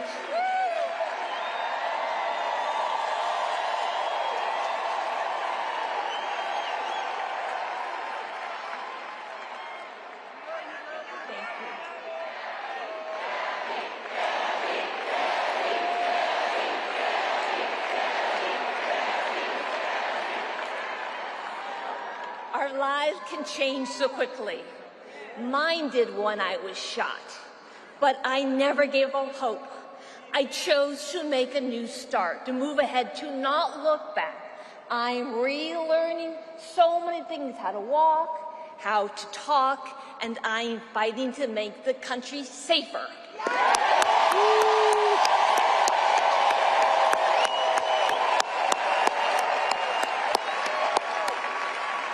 It can be so difficult. Losses hurt. Setbacks are hard, but I tell myself, move ahead. I'm finding joy in small things, riding my bike, playing the French horn, going to the gym, laughing with friends. The small things add up. We are living challenging times. We're up for the challenge.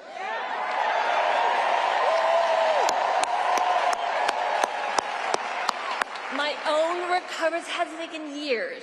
Many, many, many people helped me along the way, and I learned so much. I learned that people care for each other and work together. Progress is possible. A world is possible.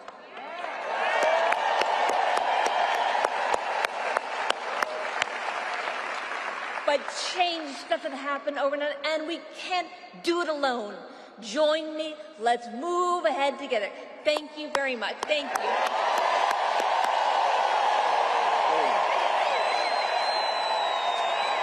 Gabby Giffords, everybody.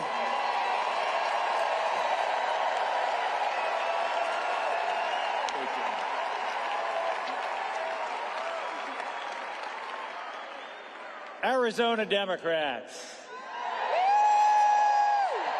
Now, we've done a whole lot of winning over these past few years, haven't we? And I don't know about you, but I think we're ready to keep winning. We are going to keep winning with Kamala Harris and Governor Tim Walz.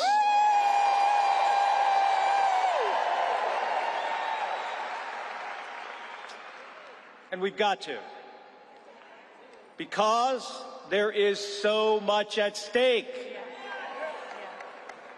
Whether our kids grow up with the same rights and freedoms as the generations before them,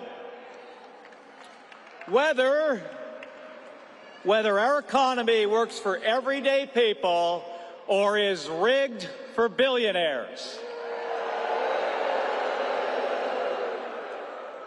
and whether our alliances are strengthened or shredded.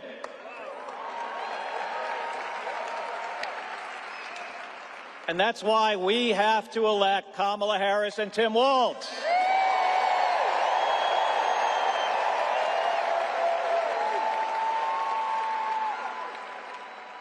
Kamala Harris has served as a prosecutor, an attorney general, a senator, and now as the Vice President of the United States of America.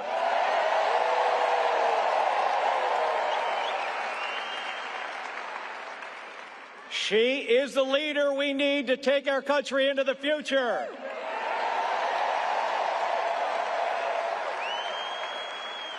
To lower the cost of child care. To restore reproductive rights.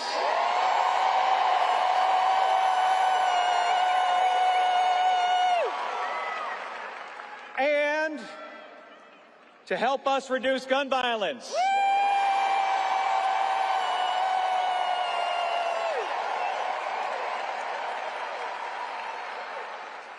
And Tim Walz has served as a coach,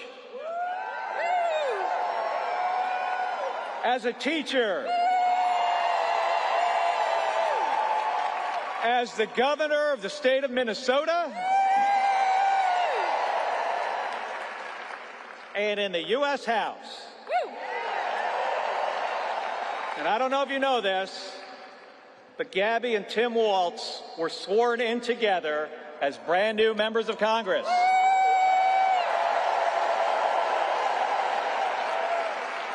Right? Yes. Right. He served honorably in uniform for decades.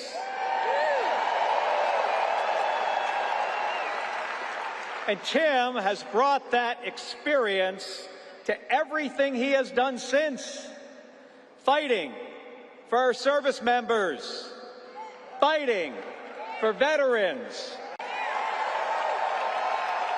and fighting for military families.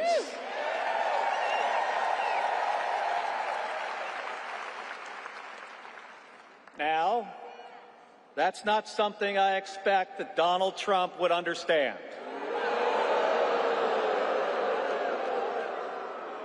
Donald Trump calls those who served suckers and losers.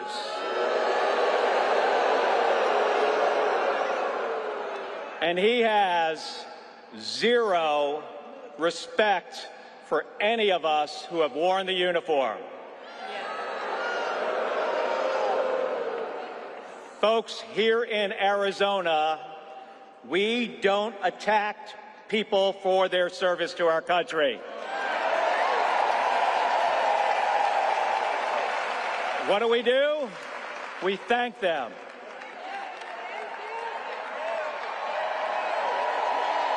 Right? So, how do we help Vice President Harris and Governor Walz win this election?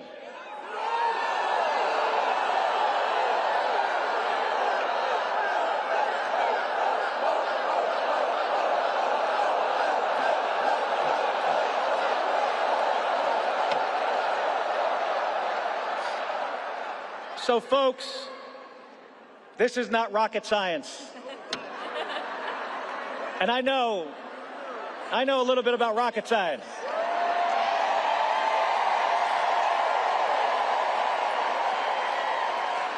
That ain't this. What this is about is who works harder. That's it. It is as simple as that. And here's the thing. I've flown in space 4 times.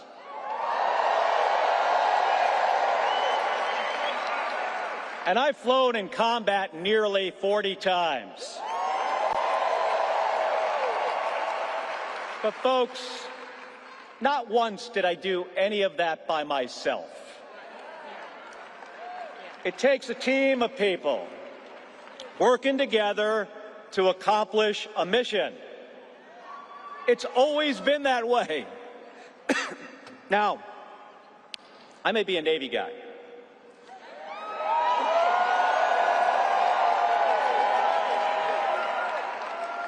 I might be a Navy guy, but to win this election, we do not need a Navy.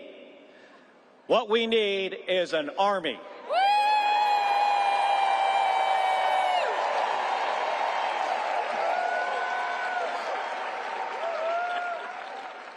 Now, here's the good news. Our future Vice President, he's an Army guy.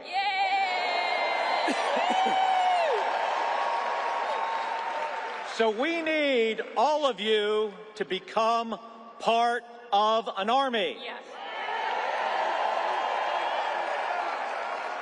An unstoppable Army that can get this team through the trenches and across the finish line.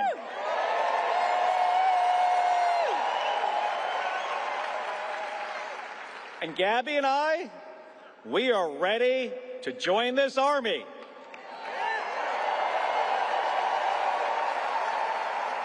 Are all of you?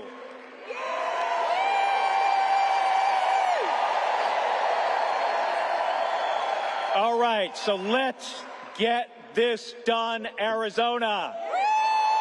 Thank you. Thank you very much. Thank you, everybody.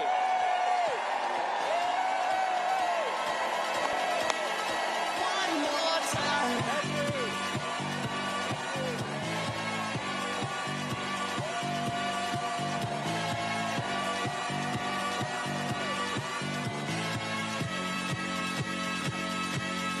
One more time.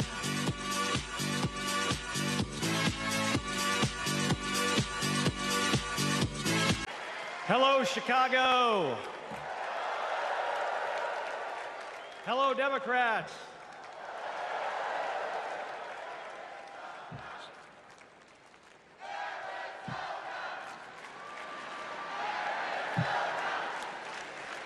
So, President Obama had to follow Michelle. I had to follow Gabby and Pink. Gabby amazes me every single day. She was able to walk out and address you tonight because she's a fighter. And thanks to a team of doctors, nurses, and especially her speech therapist. We all need a team. I've flown into space 4 times. I've flown into combat nearly 40 times. Not once did I do that by myself. It took a team to accomplish a mission. It always does. I flew in the Navy during the first Gulf War. America rallied our allies to kick out a tyrant who invaded a neighbor. Today, Vladimir Putin is testing whether we're still that strong. Iran, North Korea, and especially China watch closely. What's Trump's answer? He invited Russia to do, and these are his words, not mine, whatever the hell they want.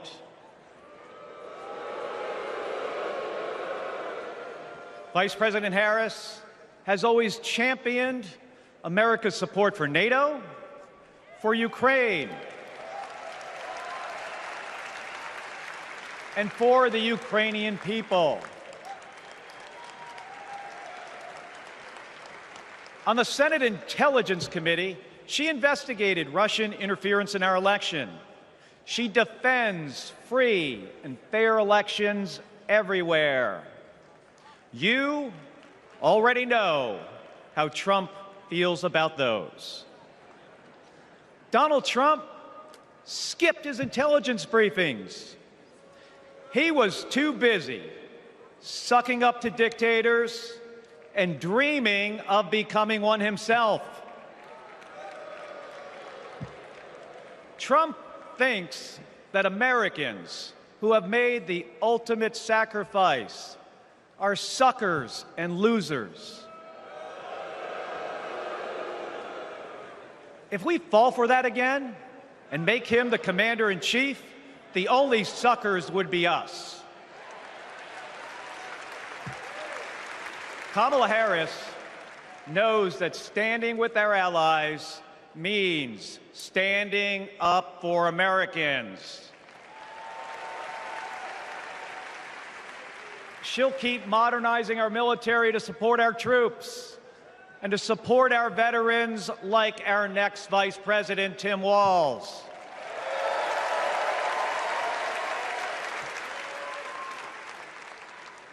The world laughs at Trump, literally. But folks, it is not funny.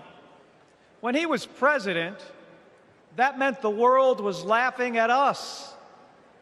The threats we face are too serious. The sacrifices our service members make are too sacred. The alliances we've spent decades building are too critical. That's what's at stake now.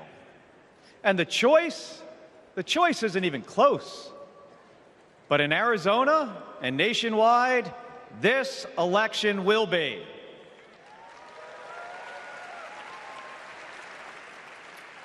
We'll win in the same way we launch rockets into space and land fighter jets on an aircraft carrier as one team on one mission. State by state, voter by voter, coming together. No country is better than ours at solving big problems.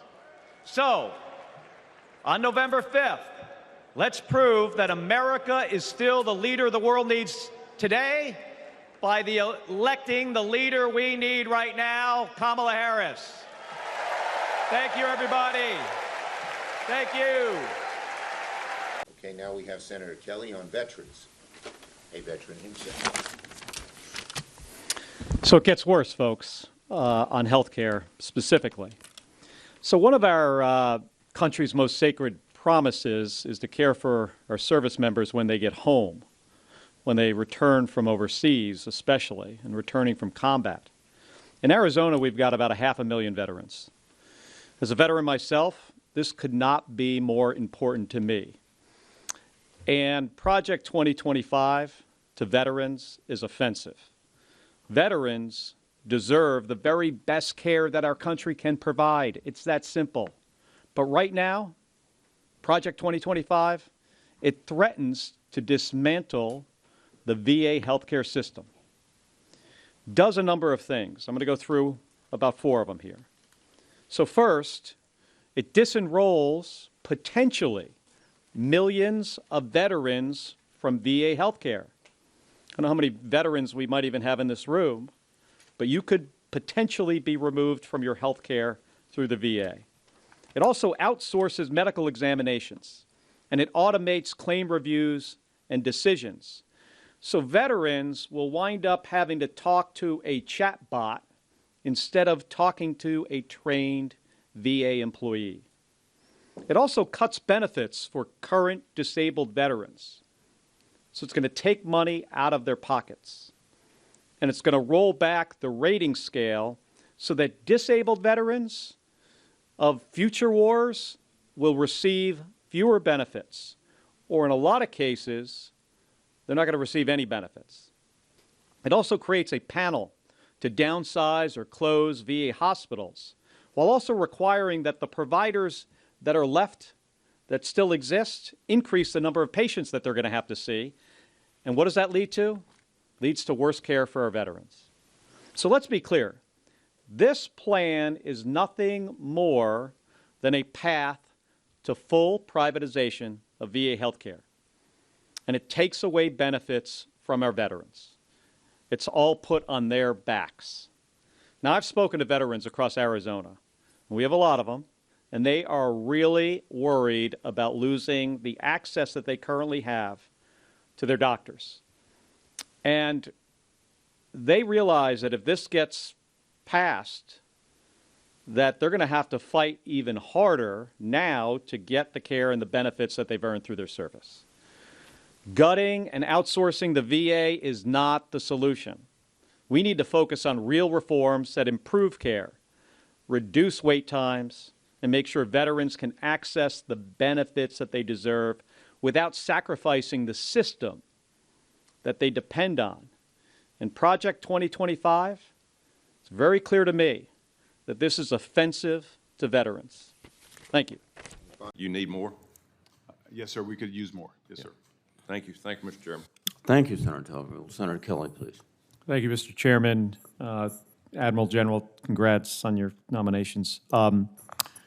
General, Senator Peters asked a question about that was very specific to Selfridge Air Force Base and recapitalization of the fighter jets there. I led some language in the fiscal year 25 Senate NDAA on fighter force preservation and recapitalization, which would require the Secretary of the Air Force to come up with a plan and then implement a plan to sustain and recapitalize all 25 fighter squadrons in the Air National Guard. So what do you think is the right balance between modernization and keeping our fourth-gen fighters? Senator, from my time as being the Director of Ops for the National Guard and sitting on ops steps, it was great to see the capability not only across the Air Force and in the National Guard, but the requirements across the globe for fighter demand. If confirmed, I want to work with General Alvin to make sure that we understand what that right balance is between 4th Gen and 5th Gen to make sure that we can be there not only for the commands, but also for Homeland Defense. And what kind of weight do you give like a conflict in the Western Pacific compared to European theater when making these kind of decisions? Senator, as we look at China, certainly they're trying to gain advantage in land, air, sea, cyber, and space. And so over in the Indo-Pacific theater, China is our pacing threat. And so we want to make sure that we have the right capabilities. And 5th Gen can be balanced with 4th Gen and other things that the Air Force is working. So once again, I want to, if confirmed, want to work with General Alvin to get after that problem set. All right.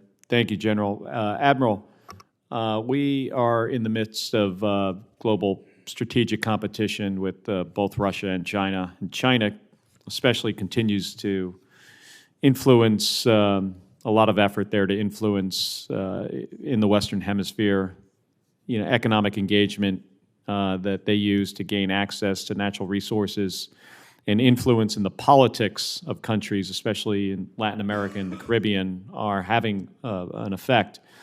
And we continue to see inroads that China is making in South America. 22 countries in Southcom have joined the Belt and Road Initiative as China seeks to sign them up for some pretty bad deals and then exploit them for their natural resources. So, Admiral, how can we, or you, Southcom, highlight to countries in Latin America and South America about the dangers of working with China? Senator, I share your concern. I think we have to continue to expose malign activity as we see it. That's done a lot by our engagement from the diplomatic standpoint. When we do our military exercises, our mill-to-mill exchanges, we've been able to, one thing our partners are asking for us now is cyber. So we have been able to go and do joint combatant command cyber assess teams. So we go and look at their systems and help them out, cyber hygiene. They ask for space support too. So again, I think it's really a whole of government effort to kind of show the malign activity and make sure our partners are aware of it. We have to continue to do that with speed. Beyond cyber, can you talk a little bit about the impact that foreign military sales in Southcom have and the benefits of building strong relationships with our partners in the area in light of the fact that China often goes in there and gives them some pretty good deals on equipment that is not first rate. So to be clear, our partnerships are best determinants in theater, and again, our major lever as a posture limited theater is the security cooperation. And so via the foreign military sales process, foreign military financing is a key enabler for us, but we have to deliver faster though. And that's kind of the thing we've seen as we kind of go forward as we watch this process the last year. So we're trying to find ways to deliver quicker, to get our partners, meet them at a point of need, to get them the assets they need. But again, they want the maritime domain awareness, they want the cyber, they want the patrol craft. So again, if we do that, then we have to deliver so that PRC doesn't have a chance. Is there one country in particular that you're concerned about in their interest in buying PRC military hardware? So they have a lease. Venezuela is one for sure. Cuba is one for sure as well. But as far as I was happy to see Argentines get the F-16 Vice, the JF-17. We did not want that in this theater. But again, they're very subtle. They engage and they won't stop. So we have to stay on top of it. Yes, sir. Yeah, that J-17 issue was one that I've been tracking since I got here, and it is good to see that they'll be flying F-16s instead. Better plane for them too. Yes, sir. Thank you. Thank you. Thank you, Senator Kelly. Senator Budd, please. Thank you, Mr. Chairman. Thank you. Senator Kelly. Thank you, Mr. Chairman. Thank you, all of you, for being here for this very important hearing. I just got back from visiting our allies in the Baltics, who are all border Russia, also to Finland. And they have been targeted by disinformation attacks at a pretty high level, and they come pretty quickly. And they have efforts in place to try to equip their citizens and their institutions to counter disinformation campaigns. They feel somewhat successfully, though it is a big problem for them. But I do think we can learn something, from our partners in the Baltics. Malicious actors, as you know, use social media and internet platforms as a key vector for these campaigns that they have against us and are increasingly employing tools. We've talked about this, bots, generative AI. So it's my hope that we can also count on the partnership of the American tech industry to aggressively counter these threats. I want to turn to this, a specific problem that's of great concern to me, and as my constituents learn about this, I'm sure it will be to them as well. Behind me, you can see a screen capture of Russian-made web pages designed to look like major American outlets, Fox News and the Washington Post, but showing fabricated headlines. I went through these the other day. I think the chairman showed, something very similar. So apologies if we're being a little bit redundant here. But these pages were created by Russian cyber operatives to distribute Russian messages by co-opting the brand of a real news website that Americans trust, both Fox News and the Washington Post, but there are others as well. And these are really well done. I mean, it would be hard, unless you were looking specifically at the URL and noticed that something was not exactly right, where there was no .com, there was .pm or something else at the end, you wouldn't otherwise know, and you would think this is a legitimate news source. They've also spoofed the official NATO website as well. And they use these sites to push messages that cast doubt on Russian atrocities that we know are real. They lie about NATO suppressing peaceful protests. They stoke controversies or even invent them where they don't exist. An additional concern is they have specifically targeted swing state voters, so my constituents in Arizona and others, and they seek to influence the outcome of these elections. And this is absolutely beyond the pale. We've got to do something about it. So I'm curious from each of you, and I have about 2 minutes here, just what are you doing about it? And specifically with these websites, if we were to go and look for them now, have they been taken down? As the Fox News website, the Washington Post, is there a way to, let's say we start with you, Mr. Walker, if we search on Google and try to find this through a Google search engine or search for the Washington Post, could we navigate from your website to these fake websites? So we're obviously concerned about the larger problem. I haven't searched for these specific sites, but I can tell you we've launched tools called About This Image and About This Result, which tells you the first time we saw an image appear on the internet. So in many cases, disinformation may not be AI generated, it may be a repurposed photo. Most of the disinformation we see coming out of Gaza is not AI generated, it's pictures from a different war. So providing that kind of context is valuable.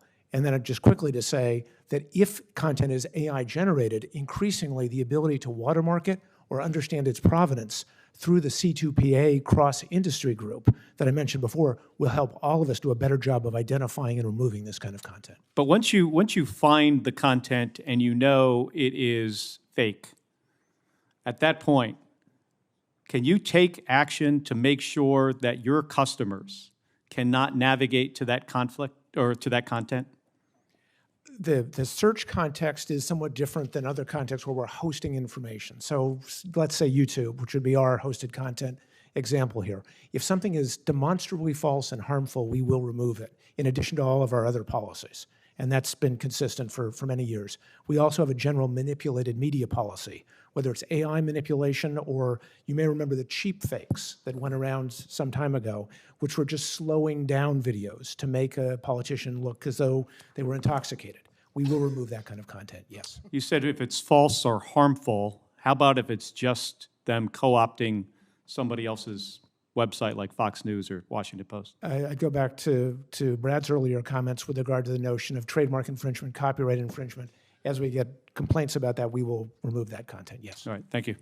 I would quickly note, I think most of your companies do a pretty good job on trademark protection. I just feel like Fox News and Washington Post should have gotten that same level of protection. Frankly, they should be weighing in as well. Senator Cotton. Thank you. Gentlemen, thank you for appearing. I mean, I want to bring a little perspective to the topic.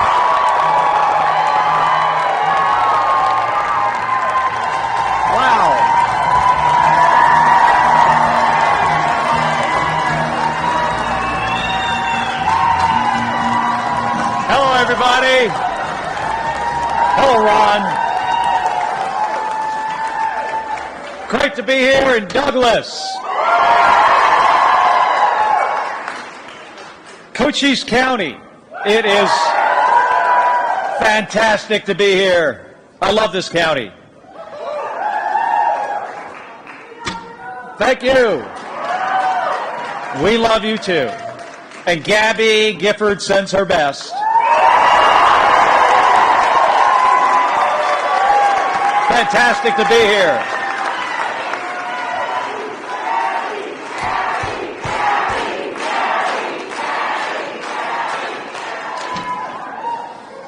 So Cochise County is a community that understands the realities of living, working, and doing business along our southern border.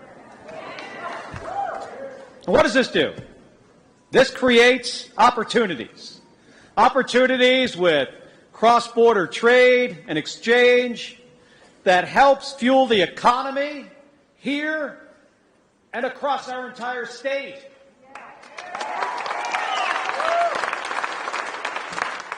But here's the thing. It also creates some challenges, and we know that. But border communities and border states like Arizona deserve our leaders who are focused on solving those challenges. And you folks, you know who that is. That is Vice President Kamala Harris.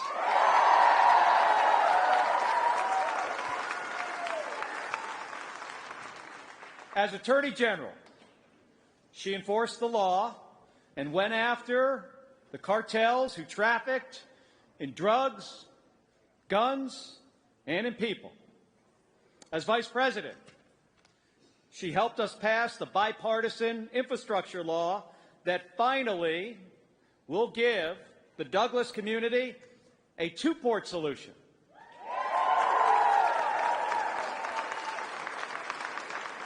And folks, this is a modernized port for cars, for pedestrians, and then a new port for commercial cargo.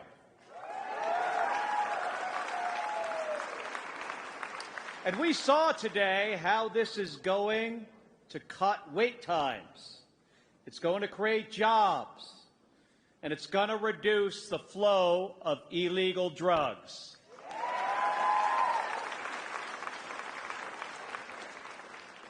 And as Vice President, Kamala Harris helped negotiate the strongest, I'm going to say this again, the strongest border security deal, and the deal that Arizona needs. What that means, what it would mean, is more Border Patrol agents, more Border Patrol pay, effective enforcement, and more fentanyl detection machines. Some of those machines would go here into Cochise County, into Douglas. Well, hold on a second. That's not the whole story. We were this close to getting this legislation passed. This close. But then what happened? I think we all know, maybe not all of us, but at least some of you know what happened. Then Donald Trump told Republican senators that they had to vote no. This was the most hypocritical thing I have seen in 3.5 years in Washington. He said that he couldn't let this issue get fixed. He didn't want it fixed because he needed it for the election. And that's because he cares more about running for president than he does about communities like yours. He cares more about that than he does about Douglas, than he does about Nogales, and that he does about Yuma. He and Naco.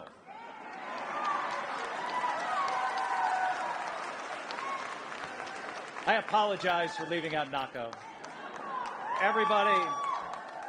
Everybody loves Naco. And we know why. Donald Trump likes to talk about problems. He doesn't want to solve the problems.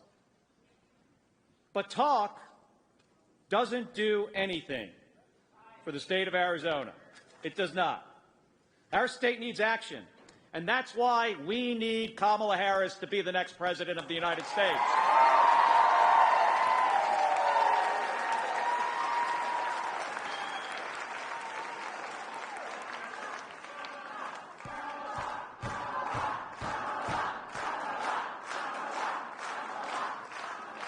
You guys got it.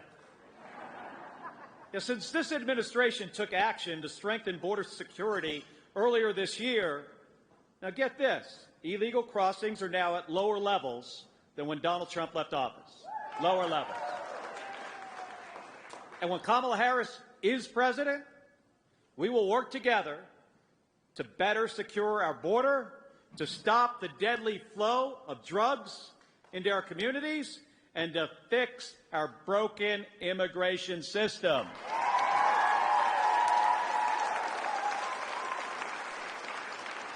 I'm supposed to end there, but I'm going to say one more thing.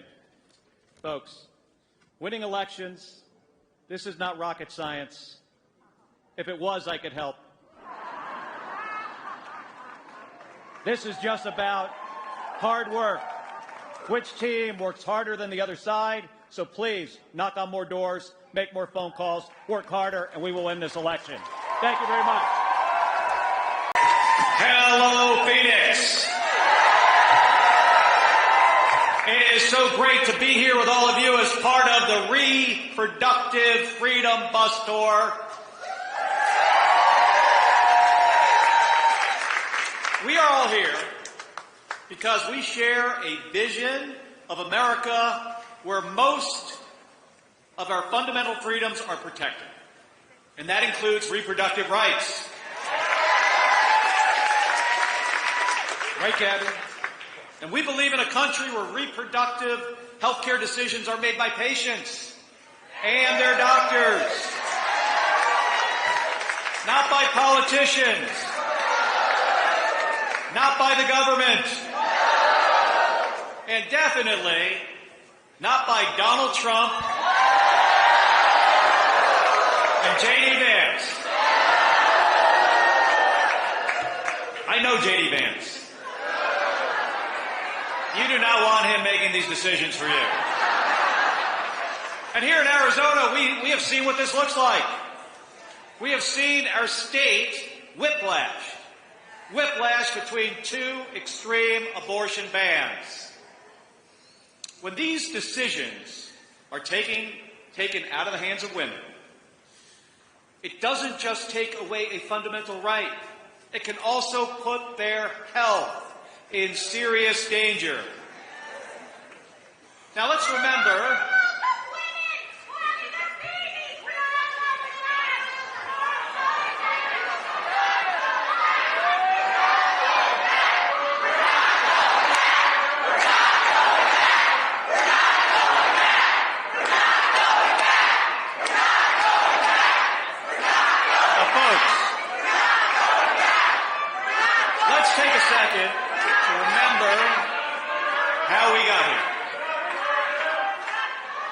Trump, he handpicked 3 Supreme Court justices that he knew would overturn Roe v. Wade, and when they did, he took credit for it and continues to brag about it to this day. He calls states enacting extreme abortion bans like the one right here in Arizona, what Donald Trump said, he calls that a beautiful thing to watch. He could not be more wrong. But let me be absolutely clear about something. We're in this situation because of one person, and that person is Donald Trump. And we can't let him do more damage. You know, Donald Trump, he thinks he knows more than everyone about everything. He thinks he knows more than women about women's reproductive rights. Donald Trump and J.D. Vance would undoubtedly take this further with their Extreme Project 2025. This agenda would give Donald Trump virtually unchecked power, and he would ban abortion nationwide with or without the help of Congress. So, folks, the stakes here could not be higher. And the choice in this election year is so clear. We have to elect Kamala Harris as the next President of the United States.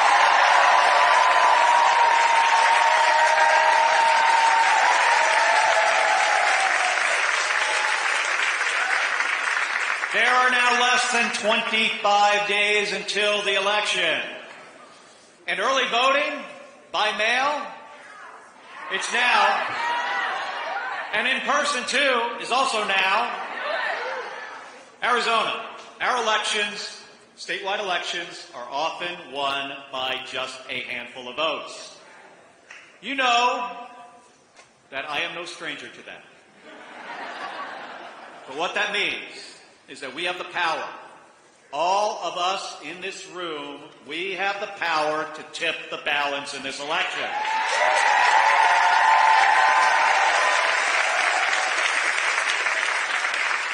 So, how do we help Vice President Harris and Governor Tim Walz win? That's right. And let me tell you something, folks. Let me tell you something. This is not rocket science. If it was, I could help. What this is all about, it's very simple. It's who works harder. It is that simple. And here's the thing. I've flown into space 4 times. And I've flown into combat nearly 40 times, but not once. Not once did I do that by myself. It takes a team of people working together to accomplish a mission. And what's the mission? Yes, it is to win. So, we need all of you to be part of this team, doing everything we can over the next 24 days, knocking on doors, making phone calls. All of that stuff adds up. Talking to your friends and family. And most importantly, voting. What all of you do over the next 24 days is the only thing that matters in this election at this point. It's whether or not we win or lose. And then, if we work really hard, come together as a team, knock on more doors, make more phone calls, we will win this election, and Kamala Harris will be the next President of the United States.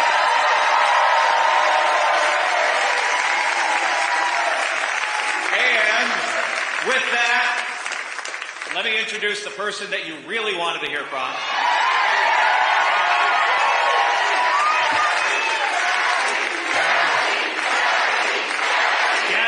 Everybody.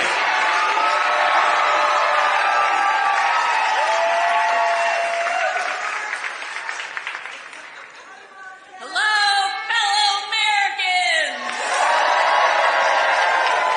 I'm Gabby Giffords. I was born in the great state of Arizona! I was born with grace. I grew up racing motorcycles, mucking stalls, and exploring the beautiful desert. I fell for an astronaut.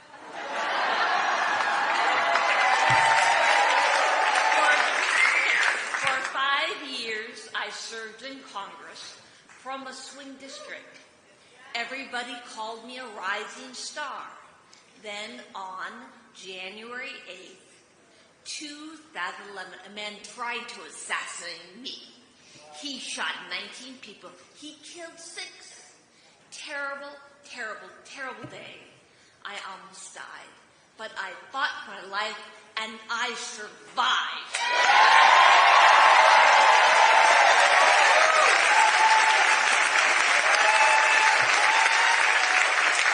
I learned to walk again, one step at a time. I learned to talk again, one word at a time. So many people helped me as I worked hard to recover, including a decent man for Delaware who always checked in on me. Still does. Thank you, Joe Biden. Thank you for everything.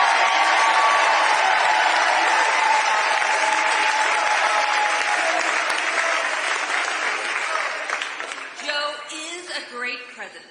My friend Kamala will be a great president! She is tough. She has grit. Kamala can beat the gun lobby. She can fight gun trafficking. Kamala stood up to Wall Street and the drug company. She will protect abortion access. She will save lives. Join me in voting for Kamala Harris. Thank you.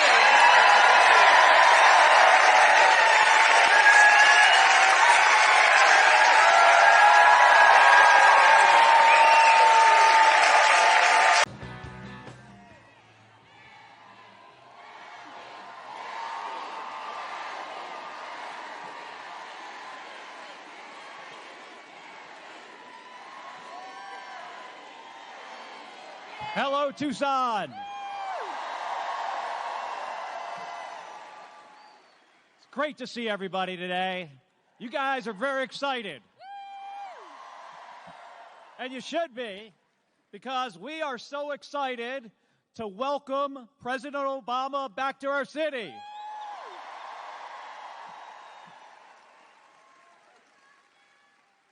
We love you too. So, folks, last time President Obama was here, it was 13 years ago.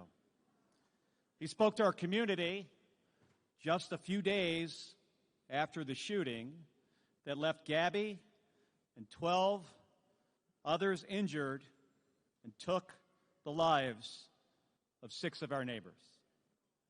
He shared the news with the world that Gabby had opened her eyes for the first time.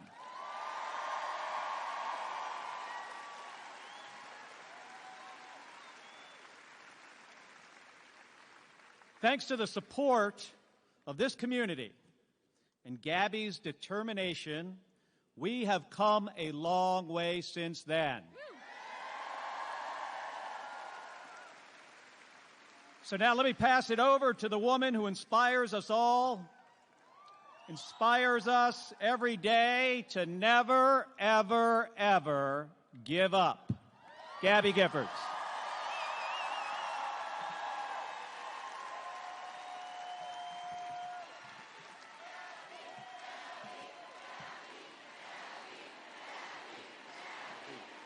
Hello, fellow Americans!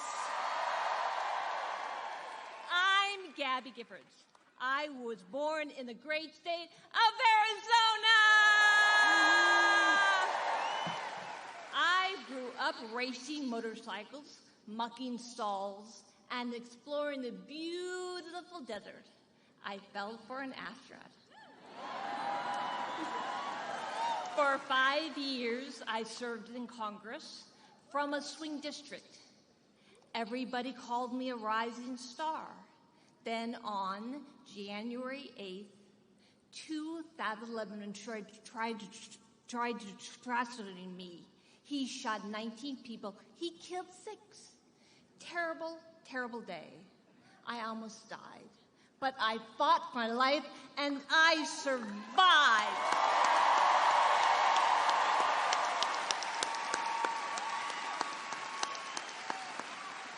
I learned to walk again, one step at a time. I learned to talk again, one word at a time. So many people helped me as I worked hard to recover, including a decent man for Delaware who always checked in on me. He still does. Thank you, Joe Biden. Thank you for everything.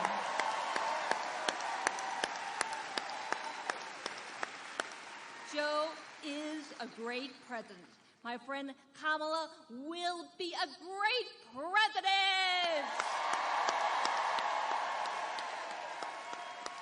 She is tough. She has grit. Kamala can beat the gun lobby. She can fight gun trafficking. Kamala stood up to Wall Street and the drug company. She will protect abortion access. She will save lives. Join me in voting for Kamala Harris!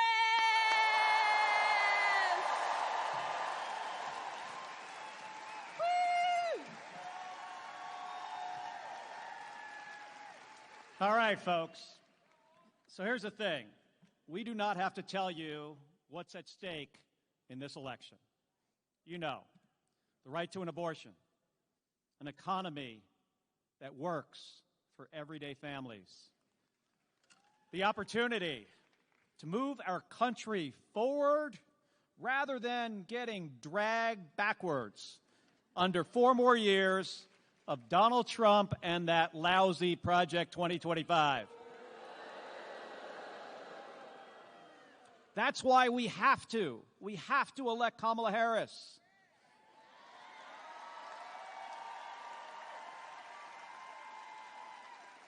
We have to send Ruben Gallego to join me in the Senate. And we have an opportunity right here to flip the House by electing Kirsten Engel.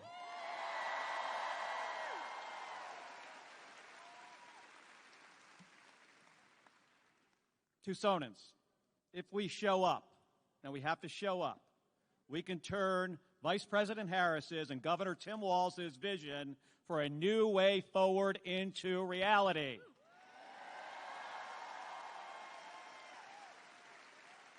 So the question is, how do we win? Folks, this is not rocket science. If it was, I could help with that. It's only about who works harder. So first order of business, you already said it. You got to vote, but you have to vote early. So if you have a ballot at home, when you get home today, fill it out and mail it in. Or drop it off. Please do not wait. Next, do not leave today without signing up for a volunteer shift. We need volunteers. So anybody who's here in person, find a volunteer that's on site today and sign up. And for those of you at home, head to KamalaHarris.com to get involved. Now, folks, I spent 25 years in the United States Navy. But today, we do not need a Navy. We need an Army. And Gabby and I need all of you to be part of that Army. We need everybody here. We need all of you to sign up for shifts to help get out our vote. If we do that, if we work hard over the next 18 days, we can turn the page and move this country forward. Thank you very much, everybody. Thank you. Hello, everybody. What a crowd.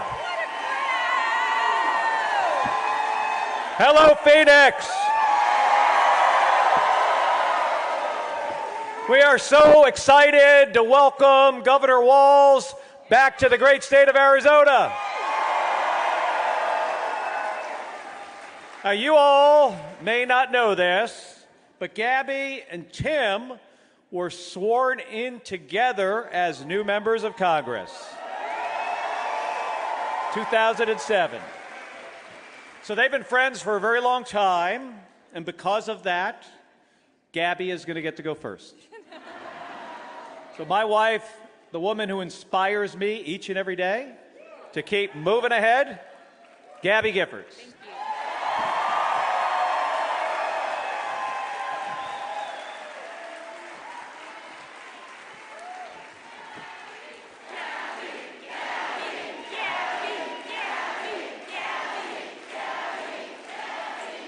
Hello, fellow Americans! I'm Gabby Giffords. I was born in the great state of Arizona! I was born with grit. I grew up racing motorcycles, mucking stalls, and exploring the beautiful desert. I fell for an astronaut.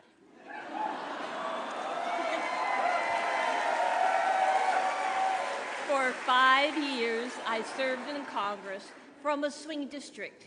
Everybody called me a rising star. Then on January 8th, 2011, a man tried to assassinate me. He shot 19 people. She killed 6. Terrible, terrible day. I almost died. But I fought for my life, and I survived.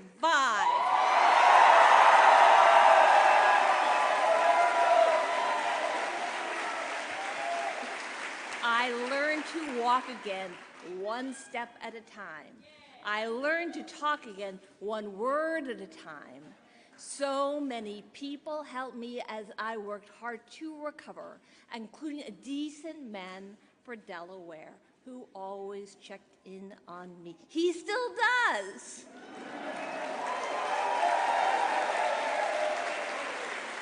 Thank you, Joe Biden. Thank you for everything. Yeah, thank you. Joe is a great president. My friend Kamala will be a great president!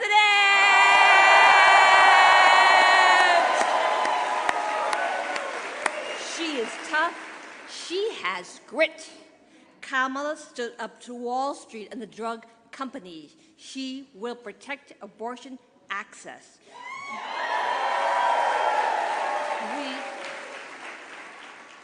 We'll friend our freedom. She will save lives. Join me in voting for Kamala Harris. Thank you.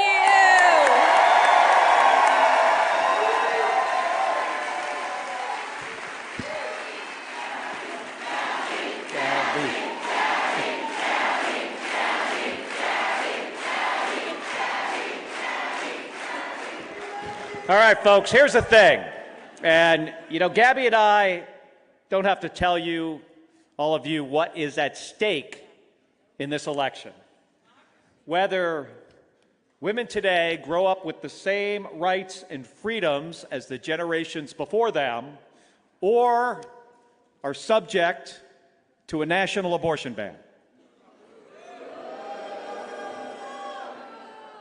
Whether our economy works for everyday people with lower costs and more opportunity, or is rigged for billionaires. Which means when it's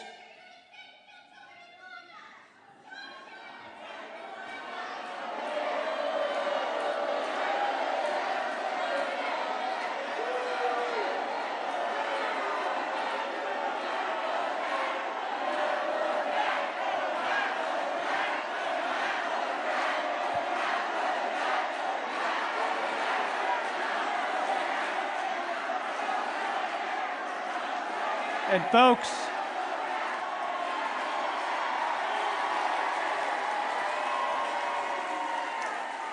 folks, when an economy is rigged for billionaires, what that means is higher costs for everyday families and working people. What is also at stake is whether we solve tough issues like the border and our broken immigration system, or we just see more talk and more photo ops. We don't need that. That's why we have to elect Kamala Harris and Tim Walz and send Ruben Gallego to help me in the U.S. Senate.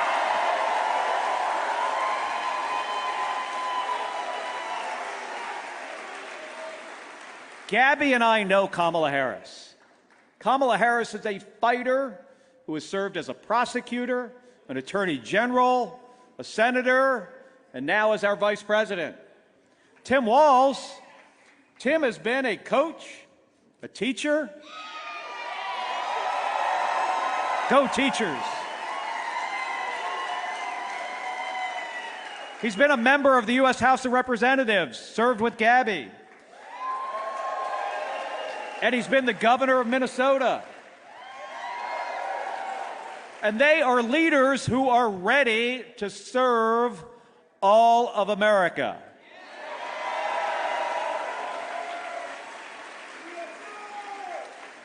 Donald Trump.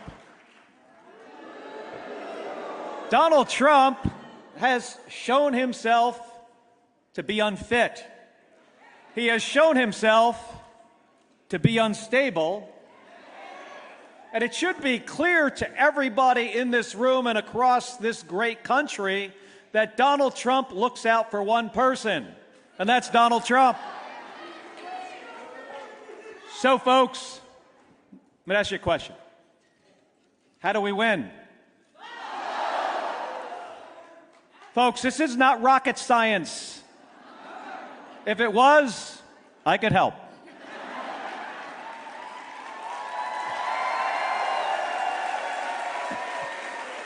Right, Gabby? This really comes down to one thing. It comes down to who works harder. Now, I might be a Navy guy. I served in the United States Navy for 25 years. But to win this election, we do not need a Navy. We need an Army. We need an army of people willing to put in the work. Now, here's the good news. Our future vice president, he's an Army guy. So, Tim, Gabby, and I need all of you to become part of that Army. So here's the first order of business. It is to vote, and to vote early. If you haven't voted already, vote today. If you can't vote today, vote tomorrow. Fill out your ballot when you get home, put it in the mail, drop it off. Please do not wait. Now, here's the second thing I need all of you to do. Gabby and I are asking all of you, before you leave today, to sign up for a volunteer shift.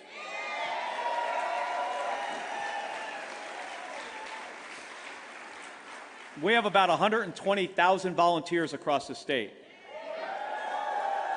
We need about 150,000. We need folks knocking on doors and making phone calls. So for those of you that are here in person, find a volunteer that is here tonight and sign up. And if you're at home, if anybody's watching at home, head to KamalaHarris.com to figure out how you can get involved. If we work harder, in 10 days, we'll turn the page and move this country forward.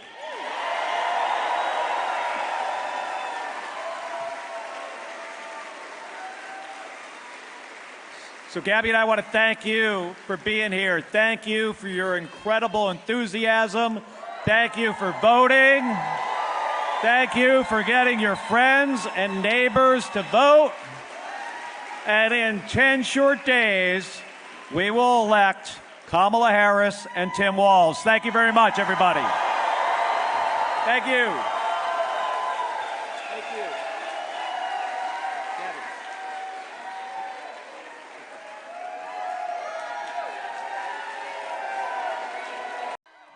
everybody. Hello, Window Rock. What a great crowd. I'm really excited to be here. And I'm really excited to welcome Governor Walz to the Navajo Nation. Folks, there is an election in just 10 days. And Tim Walz, Governor Walz, could be anywhere in the country. But he's here. He's here in Window Rock on the Navajo Nation because he and Kamala Harris care about you. They care about this community. And they care about the unique challenges that you all face. They care about earning your vote so they can partner with you to solve these challenges. Kamala Harris has already shown that as Vice President. And working together, we are bringing running water and electricity to Navajo homes. We're bringing high-speed internet to more of the Navajo community. And we're investing in tribal schools and hospitals. And folks, that's what happens, and that's what's possible when you elect leaders who listen to and prioritize your community. Leaders like Kamala Harris and Tim Walz. And leaders like my friend Jonathan Nez, who is going to win, by the way, that is going to be the first Native American to represent Arizona in the U.S. Congress.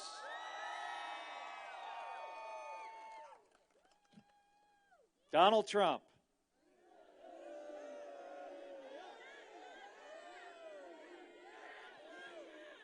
Donald Trump does not understand Native communities. He does not respect tribal sovereignty. His Project 2025, that agenda would threaten tribal and public lands and roll back environmental protections. And in a community where so many folks have served in our military, Donald Trump doesn't understand that either. I got a question for you guys.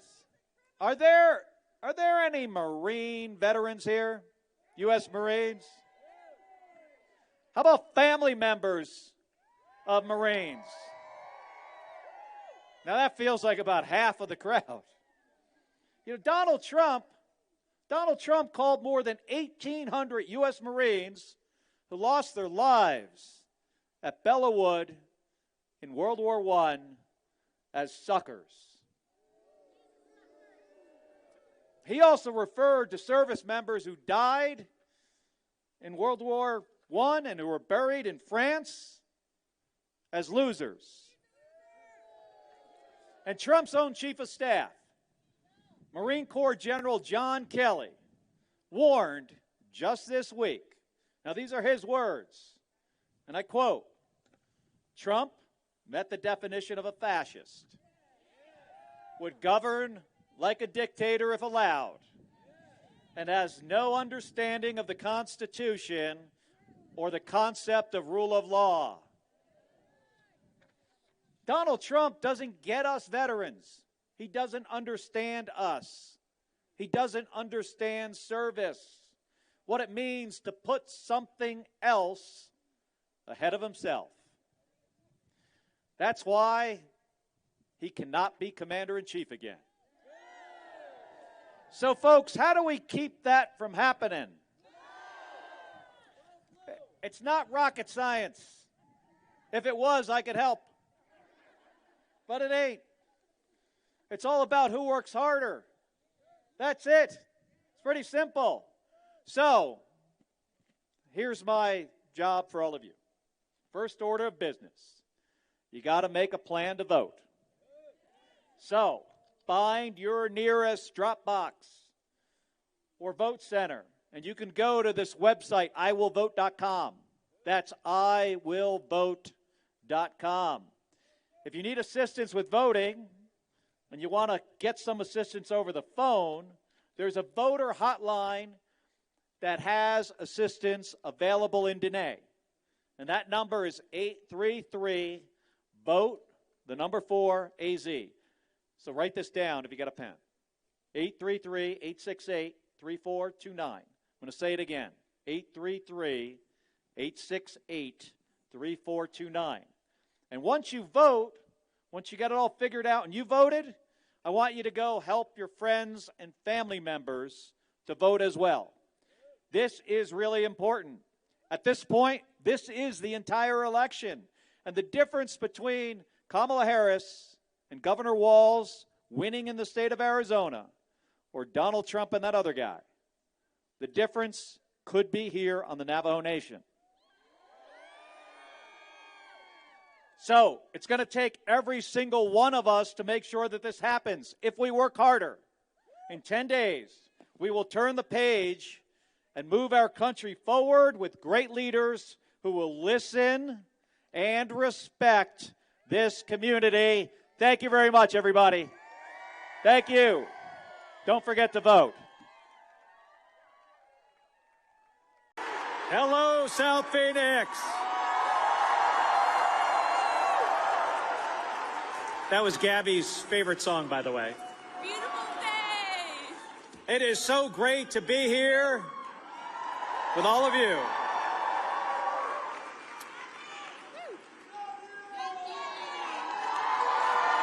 Thank you, everybody.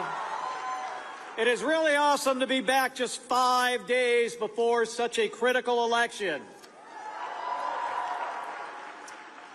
Now, Gabby and I played rock, paper, scissors to see who would go first. Guess who won?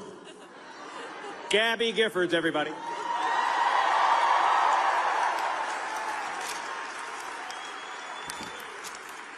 Hello, fellow Americans!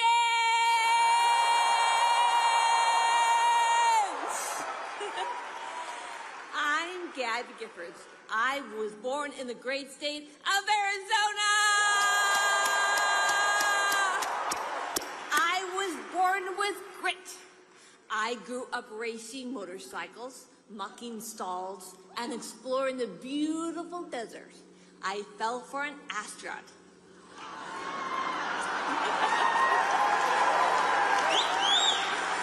For 5 years, I served in Congress from a swing district. Everybody called me a rising star. Then on January 8th, 2011, when trying to assassinate me. She shot 19 people. He killed 6. Terrible, terrible day. I almost died, but I fought for my life, and I survived.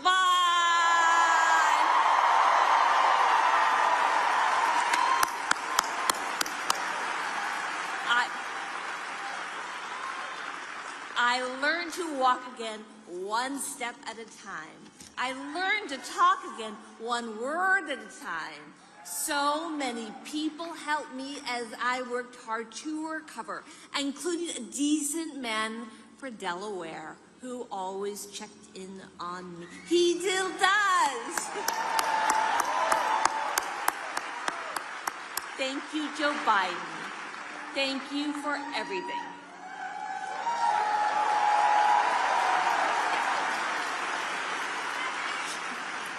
Joe is a great president. My friend Kamala will be a great, great, great president!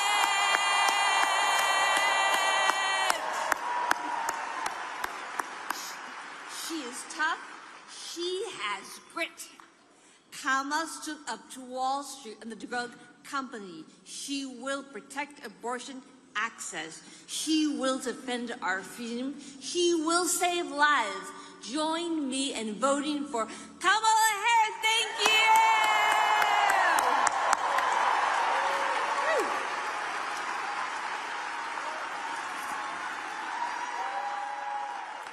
Thank you, everybody. So, folks, Gabby and I don't have to tell you the stark choice we face in this election. Donald Trump wants a national abortion ban. Kamala Harris will restore those freedoms and protect Roe v. Wade.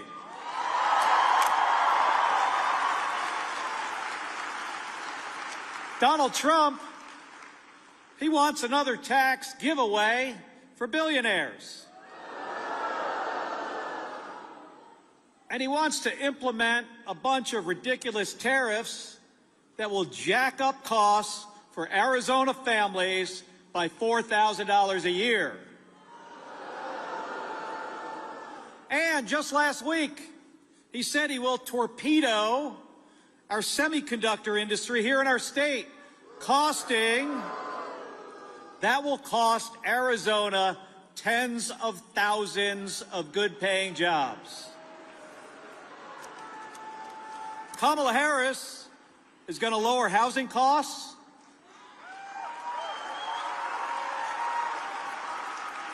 She's going to lower the cost of prescription drugs. And she is going to cut taxes for the middle class. Not for Donald Trump's billionaire friends. Now, Donald Trump has never served anyone except for Donald Trump. Kamala Harris, she's been a prosecutor, an attorney general, a senator, and now vice president. And now she is ready to be a president for all of America.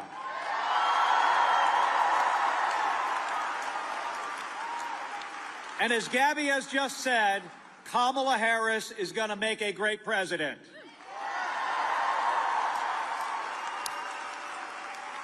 So, folks, how do we make sure that Kamala Harris and Tim Walz are in the White House and Ruben Gallego is in the Senate?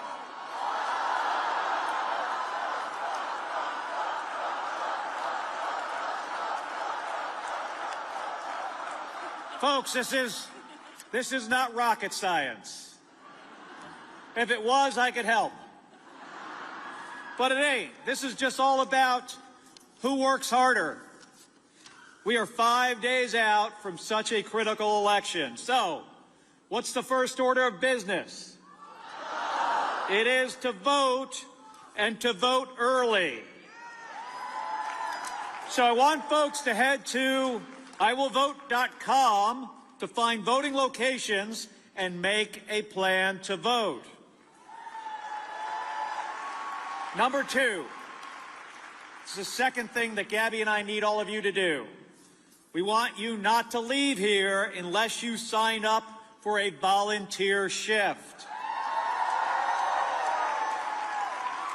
So for everybody here in person, if you're here in person, find a volunteer and sign up. Please do that. And for those of you who are watching from home, I want you to head to go.kamalaharris.com. I'm going to say that again, go.kamalaharris.com to get involved. There's nothing more important that you can do today. The football game's on later tonight. We need you to do this today. This community, right here in South Phoenix, this community has the power to decide who the next president of the United States is.